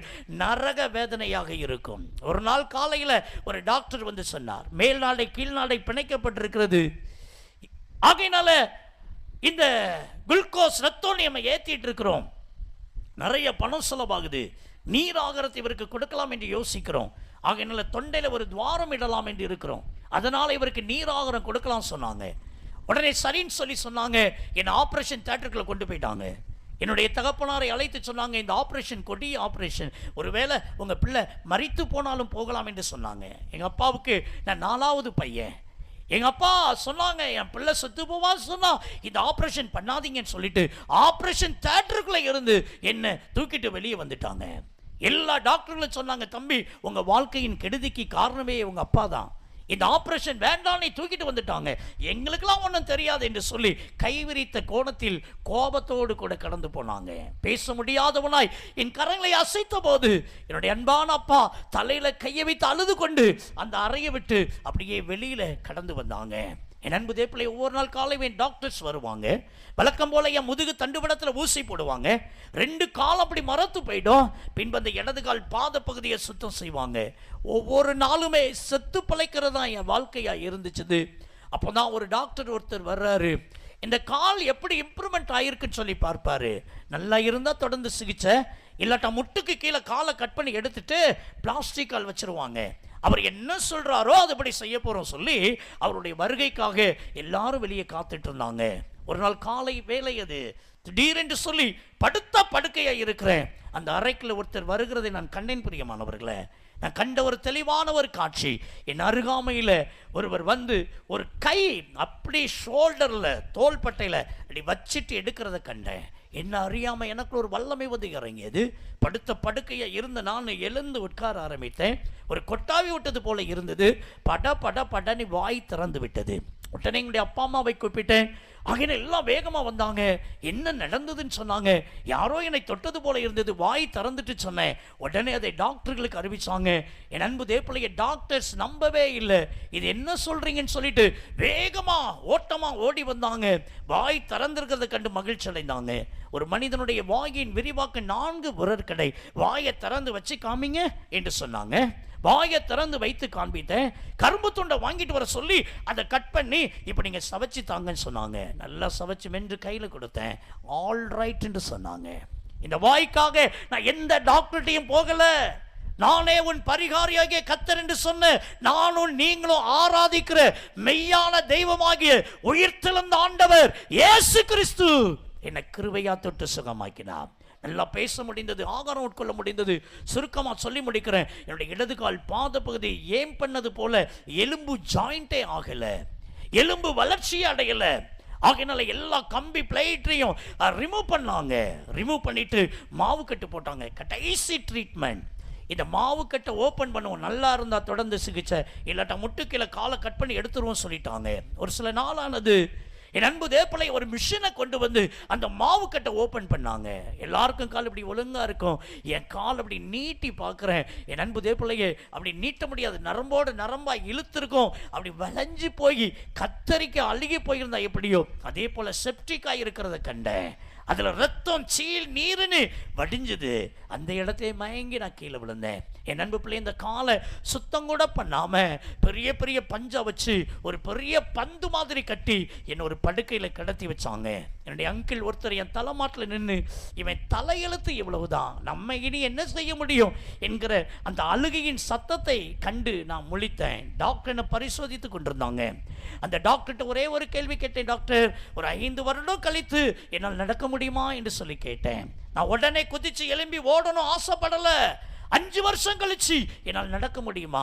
அந்த டாக்டர் சொன்னாங்க, உங்களுடைய கால் நல்லா செப்டிக் ஆகிட்டு 3 நாள் கழிச்சு உங்களுடைய காலை கட் பண்ணி எடுக்க போகிறோம், உங்களுக்கு பிளாஸ்டிக் கால் வைக்க போகிறோம், நீங்கள் நல்லா நடக்கலாம் அப்படின்னு சொல்லி சொன்னாங்க.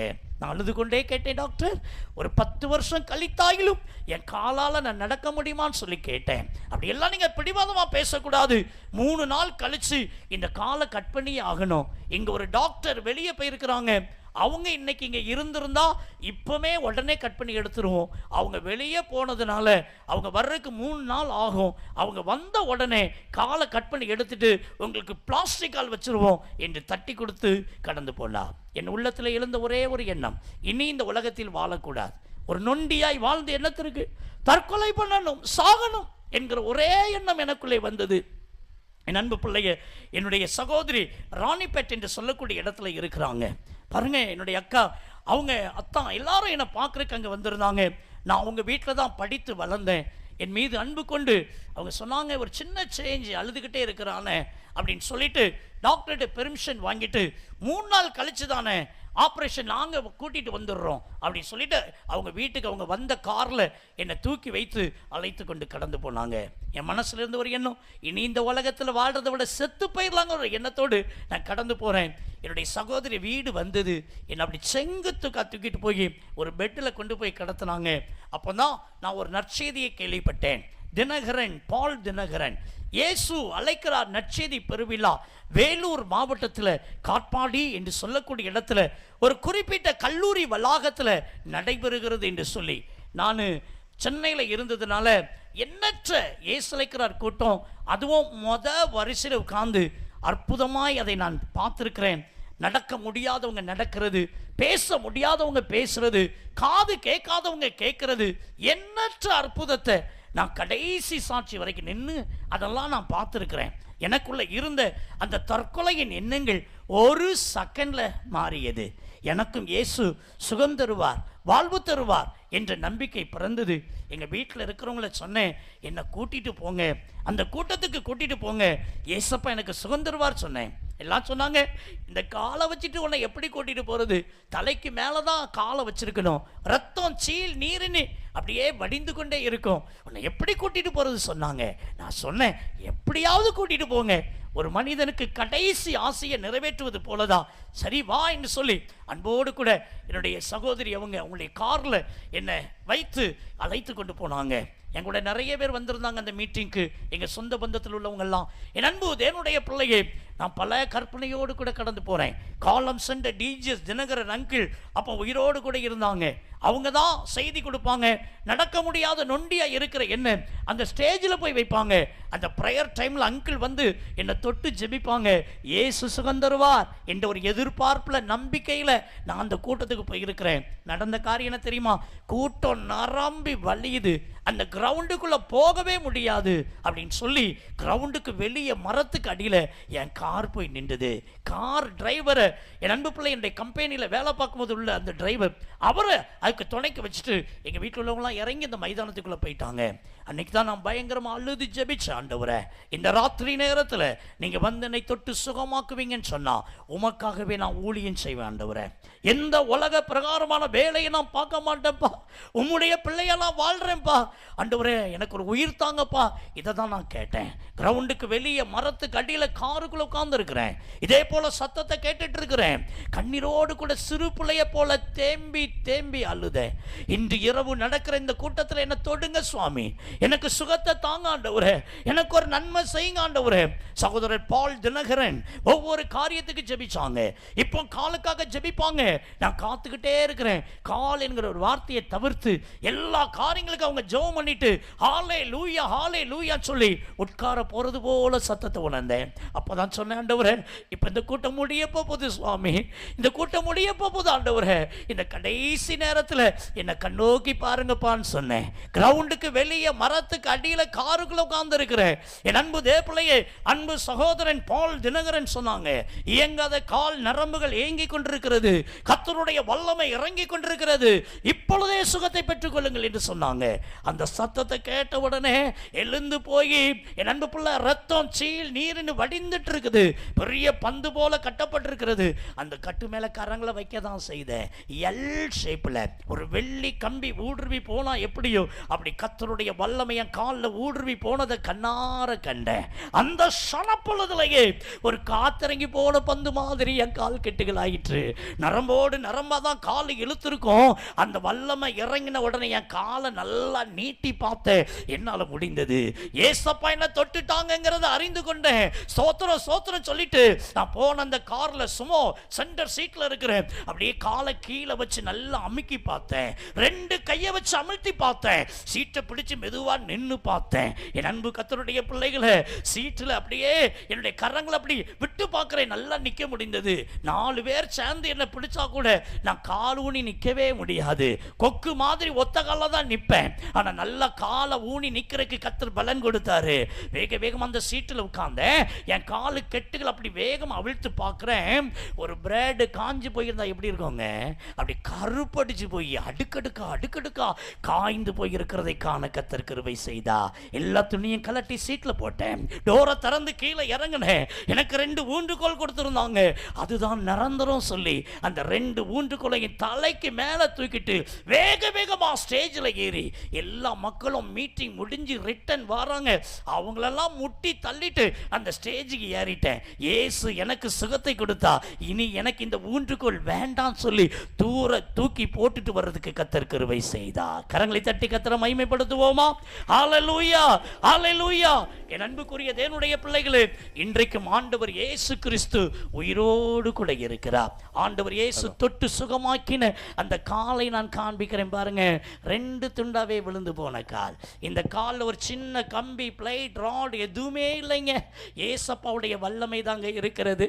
மரித்தேன் ஆனாலும் இதோ சதா காலங்களிலும் உயிரோடு கூட இருக்கிறேன் என்று சொல்லுகிறவர் தான் நம்முடைய ஆண்டவர். அல்லேலூயா. இந்த ராத்திரி நேரத்தில் என் அன்பு பிள்ளை, அவரை தேடி வந்திருக்கிற உங்களுக்கு என் ஆண்டவர் நன்மை செய்ய போகிறார், நன்மை செய்ய போகிறார். எனக்கு அற்புத சுகத்தை கொடுத்த தெய்வம் உங்களுக்கு ஏன் ஒரு சுகத்தை கொடுக்க கூடாது? நல்ல சைக்கிள் ஓட்டுவேன், பைக் ஓட்டுவேன், கார் ஓட்டுவேன். கர்த்தர் நல்ல திருமண வாழ்க்கையை தந்தாரு, 2 பிள்ளைங்களை தந்தாரு. இன்னைக்கு ஆண்டவருக்கு சித்தமான இடங்களுக்கு கர்த்தர் கூட்டிட்டு போயிட்டு இருக்கிறாரு. ஆமீன் சொல்லுங்க. 2 துண்டாவே விழுந்து போன கால். இந்த கால் ஒரு சின்ன கம்பி, பிளேட், ராட் எதுவுமே கிடையாது. ஏசப்பாவுடைய வல்லமை தான் இருக்கிறது. அல்லேலூயா அல்லேலூயா. இன்றும் என் அன்புக்குரியவர்களே, உங்களுடைய வாழ்க்கையிலையும் அவர் அற்புதங்களை செய்வதற்கு அவர் வல்லமை உள்ளவராக இருக்கிறார். மரித்தேன் ஆனாலும் இதோ சதா காலங்களிலும் உயிரோடு கூட இருக்கிறேன் என்று சொல்லுகிறவர் என் அன்பு பிள்ளையே, நமக்காகவே நன்மை செய்வதற்காகவே அவர் உயிர் தெழுந்திருக்கிறார். இன்றைக்கு ஆண்டவருடைய சமூகத்தில் வந்திருக்கிற நீங்க, ஆண்டவரே எனக்கு இந்த குறிப்பிட்ட நன்மையை தாங்கப்பா என்று சொல்லி அவரை நோக்கி பார்ப்பீங்களா? இன்றைக்கு உங்களை தொட்டு உங்களுக்கு நன்மையை தருவார். ஒரு வினாடி எழுந்திருப்போமா? இருக்கிற இடத்துல கண்களை மூடி ஆண்டவரை நோக்கி பார்ப்போமா? அருமையான எலிப்பாஸ் யோபுட்டு சொல்றாரு, உனக்கு நன்மை கிடைக்கலையே நீ வருத்தப்படாத யோபு, நீ கண்ணீர் வடிக்காத, நன்மை நன்மைக்கு காத்திருந்த எனக்கு தீமைதான் வந்துச்சு, நீ புலம்பி புலம்பி அல்லாத ஒரே ஒரு காரியம் செய்ய யோபு. நீ ஆண்டவரோடு கூட பழகி அவரோடு கூட சமாதானமாயிரு, அவரோடு கூட சமாதானமாயிரு. அவரே உனக்கு நன்மை செய்வார். நீ இழந்து போன நன்மையை உனக்கு பல மடங்கா தர அவரால் முடியும். இன்னைக்கு நண்பு பிள்ளைய அதே வார்த்தையை தான் கர்த்தர் உங்களுக்கு சொல்றாரு. நீங்க இன்னைக்கு அவரோடு கூட பழகி சமாதானம் ஆயிட்டீங்கன்னா அவர் உங்களுக்கு நன்மையை தருவார். என் நண்பு பிள்ளைய, பாவிகளுக்கு தேவன் செவி கொடுக்கிறதே கிடையாது. புரிந்து கொள்ளுங்கள். நீதிமானாய் வாழுகிற பிள்ளைங்களுக்கு நன்மை பலனாய் வரும், நன்மை பலனாய் வரும். நீதிமானாய் வாழுகிறவருக்கு கர்த்தர் நன்மை செய்கிறார். இந்த ராத்திரி நேரத்தில் ஆண்டவரே, நான் பாவி அல்ல, நான் நீதிமானாய் வாழ விரும்புகிறேன். இன்று உங்களுடைய வாழ்க்கையை கர்த்தருடைய கையில ஒப்புக்கொடுங்க, ஒப்புக்கொடுங்க. அவரை தேடுற பிள்ளைங்களுக்கு, முழு இருதயத்தோடு அவரை தேடுற பிள்ளைங்களுக்கு அவருடைய கரம் நன்மைக்கு ஏதுவாக இருக்கிறது. இந்த ராத்திரி நேரத்தில் என் ஆண்டவரை தேடி வந்தீங்கல்ல, இவ்வளவு திரளாய் நீங்க ஆண்டவரை தேடி வந்திருக்கிறீங்கல்ல, அவர் உங்களை சும்மா விடவே மாட்டார், விடவே மாட்டார். உங்களுக்காக நான் பிரார்த்தனை பண்ண போறேன், உங்களுக்காக நான் ஜெபிக்க போறேன். இயேசு இறங்கி வருவா, இயேசு இறங்கி வருவா. கல்வாரி சிலுவையில் இயேசு சிந்தின இரத்தத்தில் ஒரு துளி உங்க மேல விழும். நீங்க இப்பொழுதே தேவனோடு சமாதானத்தை பெறுவீங்க, நீதிமானாக்கப்படுவீங்க. நீங்க அவரை கூப்பிடும் போது அவர் உடனே உங்களுக்கு செவி கொடுப்பா, உடனே உங்களுக்கு அற்புதம் செய்வா. என்னென்ன காரியத்துக்காக நீங்கள் காத்திருந்தாலும் சரி, அந்த காரியத்தில் அற்புதம் செய்வார். ஆவிக்குரிய காரியம், உலக பிரகாரமான காரியம், சரீர பிரகாரமான காரியம், இன்றைக்கு நன்மையை கர்த்தர் தரப்போகிறார். ஒரு வினாடி கண்களை மூடி உள்ளத்தின் ஆழத்தில் இருந்து அவரை நோக்கி கதறுங்கள். முதலாவது அவரோடு கூட சமாதானமாகுங்கள், அவரோடு சமாதானமாகுங்கள். ஆண்டவரே, இந்த ராத்திரியில, இந்த பண்டிகை நாட்களில் உம்முடைய வார்த்தையை எங்களோடு பேசியிருக்கிறீங்க கர்த்தாவே. என்னிடத்திலே இந்த ரகசிய பாவம் ஒன்று உண்டு, இந்த மதுபானம் உண்டு, இந்த டிவி சீரியல் உண்டு, இந்த ரகசிய கள்ள தொடர்புகள் உண்டு. என்னை மன்னியும், என்னை மன்னியும் ஆண்டவரே. தோத்திரம் ஆண்டவரே. விக்கிரகத்துக்கு அடுத்த காரியத்தில் நான் ஒருவேளை பாவியாக வாழுகிறேன், என்னை நீதிமானாக மாற்றும், என்னை நீதிமானாக மாற்றும். ஆண்டவரை நோக்கி கதறுங்கள் இப்பொழுது, கதறுங்கள் இப்பொழுது. கர்த்தருடைய கரங்களை தொடுகிறது பிரதர், சிஸ்டர், கர்த்தருடைய வல்லமை உங்களை தொடுகிறது.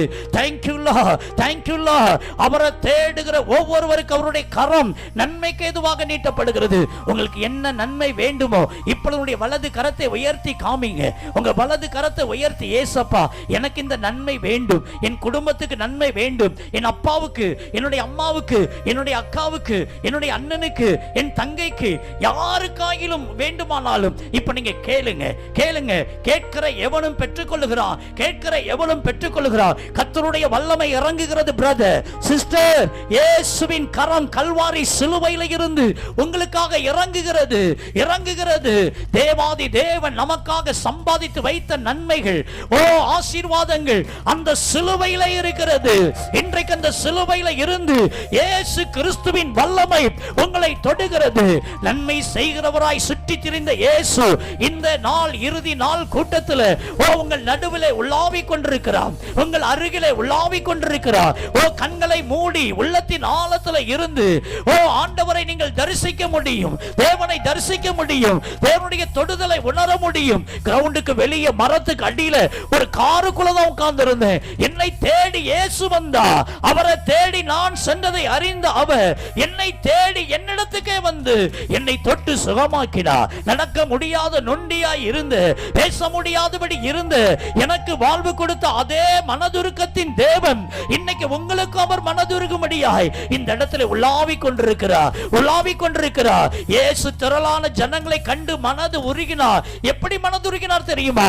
அவங்க கண்ணில இருந்து வருகிற கண்ணீரை கண்டுதான் மனதுருகினார். இந்த ராத்திரி நேரத்தில் என்னென்ன நன்மைக்காக வேண்டிக் கொண்டிருக்கிறீங்களோ ஒரே ஒரு சொட்டு ஓ கண்ணீர் விட்டுட்டு போங்க.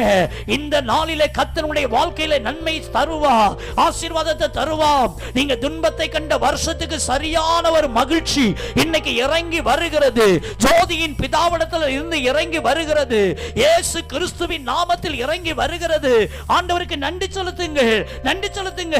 கரங்களை தட்டி கர்த்தரை மகிமைப்படுத்துவீங்களா? வாயை திறந்து, வாயை திறந்து இப்ப இப்போ உங்களுக்கு என்ன நன்மை வேண்டுமோ அதை கேளுங்கள், அதை கேளுங்கள். இப்பொழுது இயேசுவின் நாமத்தில் சொல்லுகிறேன், ஆவிக்குரிய நன்மை, உலக பிரகாரமான நன்மை, சரீர பிரகாரமான நன்மை இயேசுவின் நாமத்தில் இறங்கி வருகிறது, இறங்கி வருகிறது. அபிஷேகம் பண்ணப்படாத நிலைமையில இருப்பீங்கன்னா, ஏசப்பா என்ன அபிஷேகிங்க சொல்லுங்க. வாயை திறந்து தேவனுடைய வல்லமை இறங்குகிறது. அபிஷேகம் நுகத்தை முறிக்கும். தேவனுடைய வல்லமை இறங்குகிறது, அந்த நுகம் முறிக்கப்படுகிறது. பெற்றுக்கொள்றீங்க, பெற்றுக்கொள்றீங்க. ஆவியில விடுதலையா கரங்களை தட்டி தேவனை மகிமைப்படுத்துங்க, தேவனை மகிமைப்படுத்துங்க. என் அன்பு சகோதரனே, நீங்கள் இழந்து போய் வந்திருக்கிற நிலைமையில என் தேவன் இன்றைக்கு ஆசீர்வதிக்கிறார், இன்றைக்கு ஆசீர்வதிக்கிறார். உங்களுடைய வாழ்க்கையில் நீங்க என்னென்ன நன்மையை இழந்தீங்களோ அதையெல்லாம் கர்த்தர் உங்களுக்கு திரும்ப கொடுக்கிற நாள் வந்தது. அந்த நாள் வந்தது. இன்று இரவு கர்த்தர் உங்களை ஆசீர்வதித்து அனுப்புகிறார். இழந்து போன நன்மைகளை நீங்கள் திரும்ப பெறுவீர்கள். என் அன்பு சகோதரனே, இழந்து போன வேலையை கர்த்தர் உங்களுக்கு திரும்ப கொடுப்பார். இழந்து போன ஆசீர்வாதங்களை கர்த்தர் உங்களுக்கு திரும்ப கொடுப்பார். கரங்களை தட்டி கர்த்தரை மகிமைப்படுத்துங்க. இழந்து போன சரீர சுகம் இயேசுவின் நாமத்தில் இறங்கி வருகிறது. இந்நாட்களில் நன்மை செய்யும்படிக்கு நான் திரும்ப நினைக்கிறேன். எருசலேமாகிய மகனே, யூதாவாகிய மகளே, உனக்கு நன்மை செய்யும்படிக்கு நான் திரும்ப நினைக்கிறேன். கர்ப்பத்தின் கனி கர்த்தரால் கிடைக்கிற சுதந்திரம், அந்த சுதந்திரம் இன்னைக்கு கர்த்தர் உங்களுக்கு தருகிறார். தேவாதி தேவன் தருகிறார். மருந்து மாத்திரையை சாப்பிட்டு பார்த்தும் எந்த பலனும் இல்லை என்று சொல்லுகிற என் அன்பு சகோதரி, இயேசுவின் கரங்களை தொடுகிறது, இயேசுவின் கரங்களை தொடுகிறது. பெற்றுக்கொள்றீங்க, பெற்றுக்கொள்றீங்க. கரங்களை தட்டி கர்த்தரை மகிமைப்படுத்துங்க. கரங்களை தட்டி, ஓ thank you Lord. ஆண்டவருடைய சன்னிதானத்தில் வந்திருக்கிற நீங்க ஒரு சொட்டு கண்ணீரோடு கூட ஜெபம் பண்ணிட்டு போங்க, ஒரு பொருத்தனை பண்ணி ஜெபம் பண்ணிட்டு போங்க. இந்த ராத்திரி நேரத்தில் உங்களுடைய தலையெழுத்தை தேவன் மாற்றுகிறார், தேவன் மாற்றுகிறார். நடக்க முடியாத நொண்டியா இருந்த, பேச முடியாதபடி இருந்த எனக்கு சுகத்தை கொடுத்த தேவன் இந்த கேன்சர் கட்டியை சுகமாக்க மாட்டாரா? இந்த நெஞ்சு வலியை சுகமாக்க மாட்டாரா? இந்த கிட்னி பிரச்சனையை சுகமாக்க மாட்டாரா? Be healed right now. உதர போக்கினால் கஷ்டப்படுகிற என் அன்பு மகளே, கர்த்தருடைய வல்லமை தொடுகிறது, இயேசுவின் வல்லமை தொடுகிறது. பெற்றுக்கொள்றீங்க. கரங்களை தட்டி கர்த்தரை மகிமைப்படுத்துங்க. கர்த்தருடைய வல்லமை இறங்குகிறது. அவருடைய கரம் அவரை தேடுகிற ஒவ்வொருவருக்கும் நன்மைக்கு ஏதுவாய் இருக்கிறதை காண்கிறேன், நன்மைக்கு ஏதுவாய் இருக்கிறதை காண்கிறேன். உள்ளத்தின் ஆழத்துல இருந்து ஏசப்பா நீ மட்டும் கூப்பிடுங்க. இன்னைக்கு அந்த கரம் உங்களை தொடுகிறது, அந்த கரம் நன்மையை கொண்டு வருகிறது. பெற்றுக்கொள்றீங்க, பெற்றுக்கொள்றீங்க இயேசுவின் நாமத்தில்.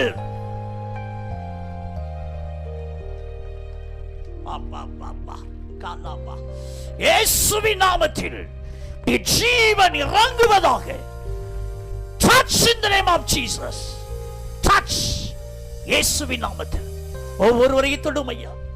ஒவ்வொருடைய கண்ணீரையும் தொடங்கப்பா. வியாதியை குணமாக்குங்கப்பா. நடக்க முடியாத நொண்டியா ஆண்டவரே, கிரவுண்டுக்கு வெளியே மரத்துக்கு அடியில ஒரு திக்கற்றவனாயிருந்த போது என்னை தேடி வந்து தொட்டீங்களப்பா. எனக்கு சுகத்தை கொடுத்தீங்களப்பா. இப்பொழுது என்னென்ன சுகத்துக்காக, சரீர பிரகாரமான என்னென்ன நன்மைக்காக ஆண்டவரே, அது குழந்தை பாக்கியமாய் இருக்கலாம், ஆண்டவரே இந்த கால் புண் ஆறாத நிலைமையா இருக்கலாம், ஆண்டவரே இந்த கிட்னி பிரச்சனையா இருக்கலாம், ஹார்ட் பிரச்சனையா இருக்கலாம், ஆண்டவரே இந்த தோல் சம்பந்தப்பட்ட ஒரு விதமான அலர்ஜியா இருக்கலாம். Be healed, be healed. இயேசுவின் நாமத்தில் சுகமடைவார்களாக. நாமத்தின் நிமித்தமாய் மனதார வாழ்த்துறேன்ப்பா. ஆண்டவரே தோத்திரம். சரீரத்தில் ஒவ்வொரு உறுப்பையும் பிள்ளைகளை தொட்டு குணமாக்கும். கண்ணில் பார்வை இல்லையே சொல்லுவாங்கன்னா, நீங்க உங்களுக்கு ஒரு பார்வை கொடுங்கப்பா, தெளிவான ஒரு பார்வையை கொடுங்க. உங்களுடைய ஜீவன் இறங்கட்டும். ஆண்டவரே காது கேட்காதபடி இருப்பாங்கன்னா அந்த காதுல கர்த்தருடைய வல்லமை இறங்கட்டும் இயேசுவின் நாமத்தில். ஆண்டவரே இந்த காது கேட்கட்டும், கர்த்தருடைய வல்லமை இறங்கட்டும். த்ரோட் பிரச்சனையோடு இருப்பாங்கன்னு சொன்னா, ஆண்டவரே இந்த தொண்டை பகுதியில் ஒரு விதமான ஆண்டவரே ஸ்தோத்திரம் ஜவ்வு வளர்ந்ததுனால பலவீனப்பட்டிருக்கிறாங்கன்னா இப்ப நீங்க தொட்டு சுகமாக்குங்க இயேசுவின் நாமத்தில், இயேசுவின் நாமத்தில். ஆண்டவரே நடக்க முடியாத நிலைமையில இந்த சத்தத்தை ஒருவேளை வீடுகளிலிருந்து கேட்டுக்கொண்டிருப்பாங்கன்னு சொன்னா, ஆண்டவருடைய வல்லமை அவர்களை தொடுவதாக, தொடுவதாக. ஆண்டவரே ஸ்தோத்திரம், ஸ்தோத்திரம் கர்த்தாவே.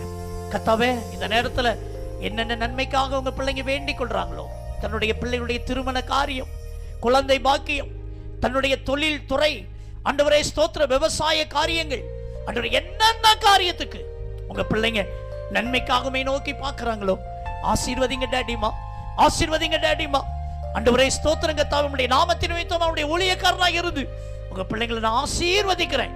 சகல விதமான நன்மையும் சம்பூர்ணமாய் கொடுக்கிற ஜீவனுள்ள தேவன் ஒவ்வொருவர் மீது உடைய கரத்தை வைத்ததற்காய் தோத்திரம். நன்மை எதிர்நோக்கட்டும். உங்க பிள்ளைங்க வேண்டிக் கொண்ட நன்மையை ஆண்டவரே பெற்றுக்கொண்டேன் என்று சொல்லி விசுவாசத்தோடு கடந்து சொல்லட்டும். அந்த நன்மையை பெற்றுக்கொண்டேன் என்று சொல்லி இந்த ஆலயத்தில் வந்து உங்க பிள்ளைங்க சாட்சி சொல்லட்டும்ப்பா.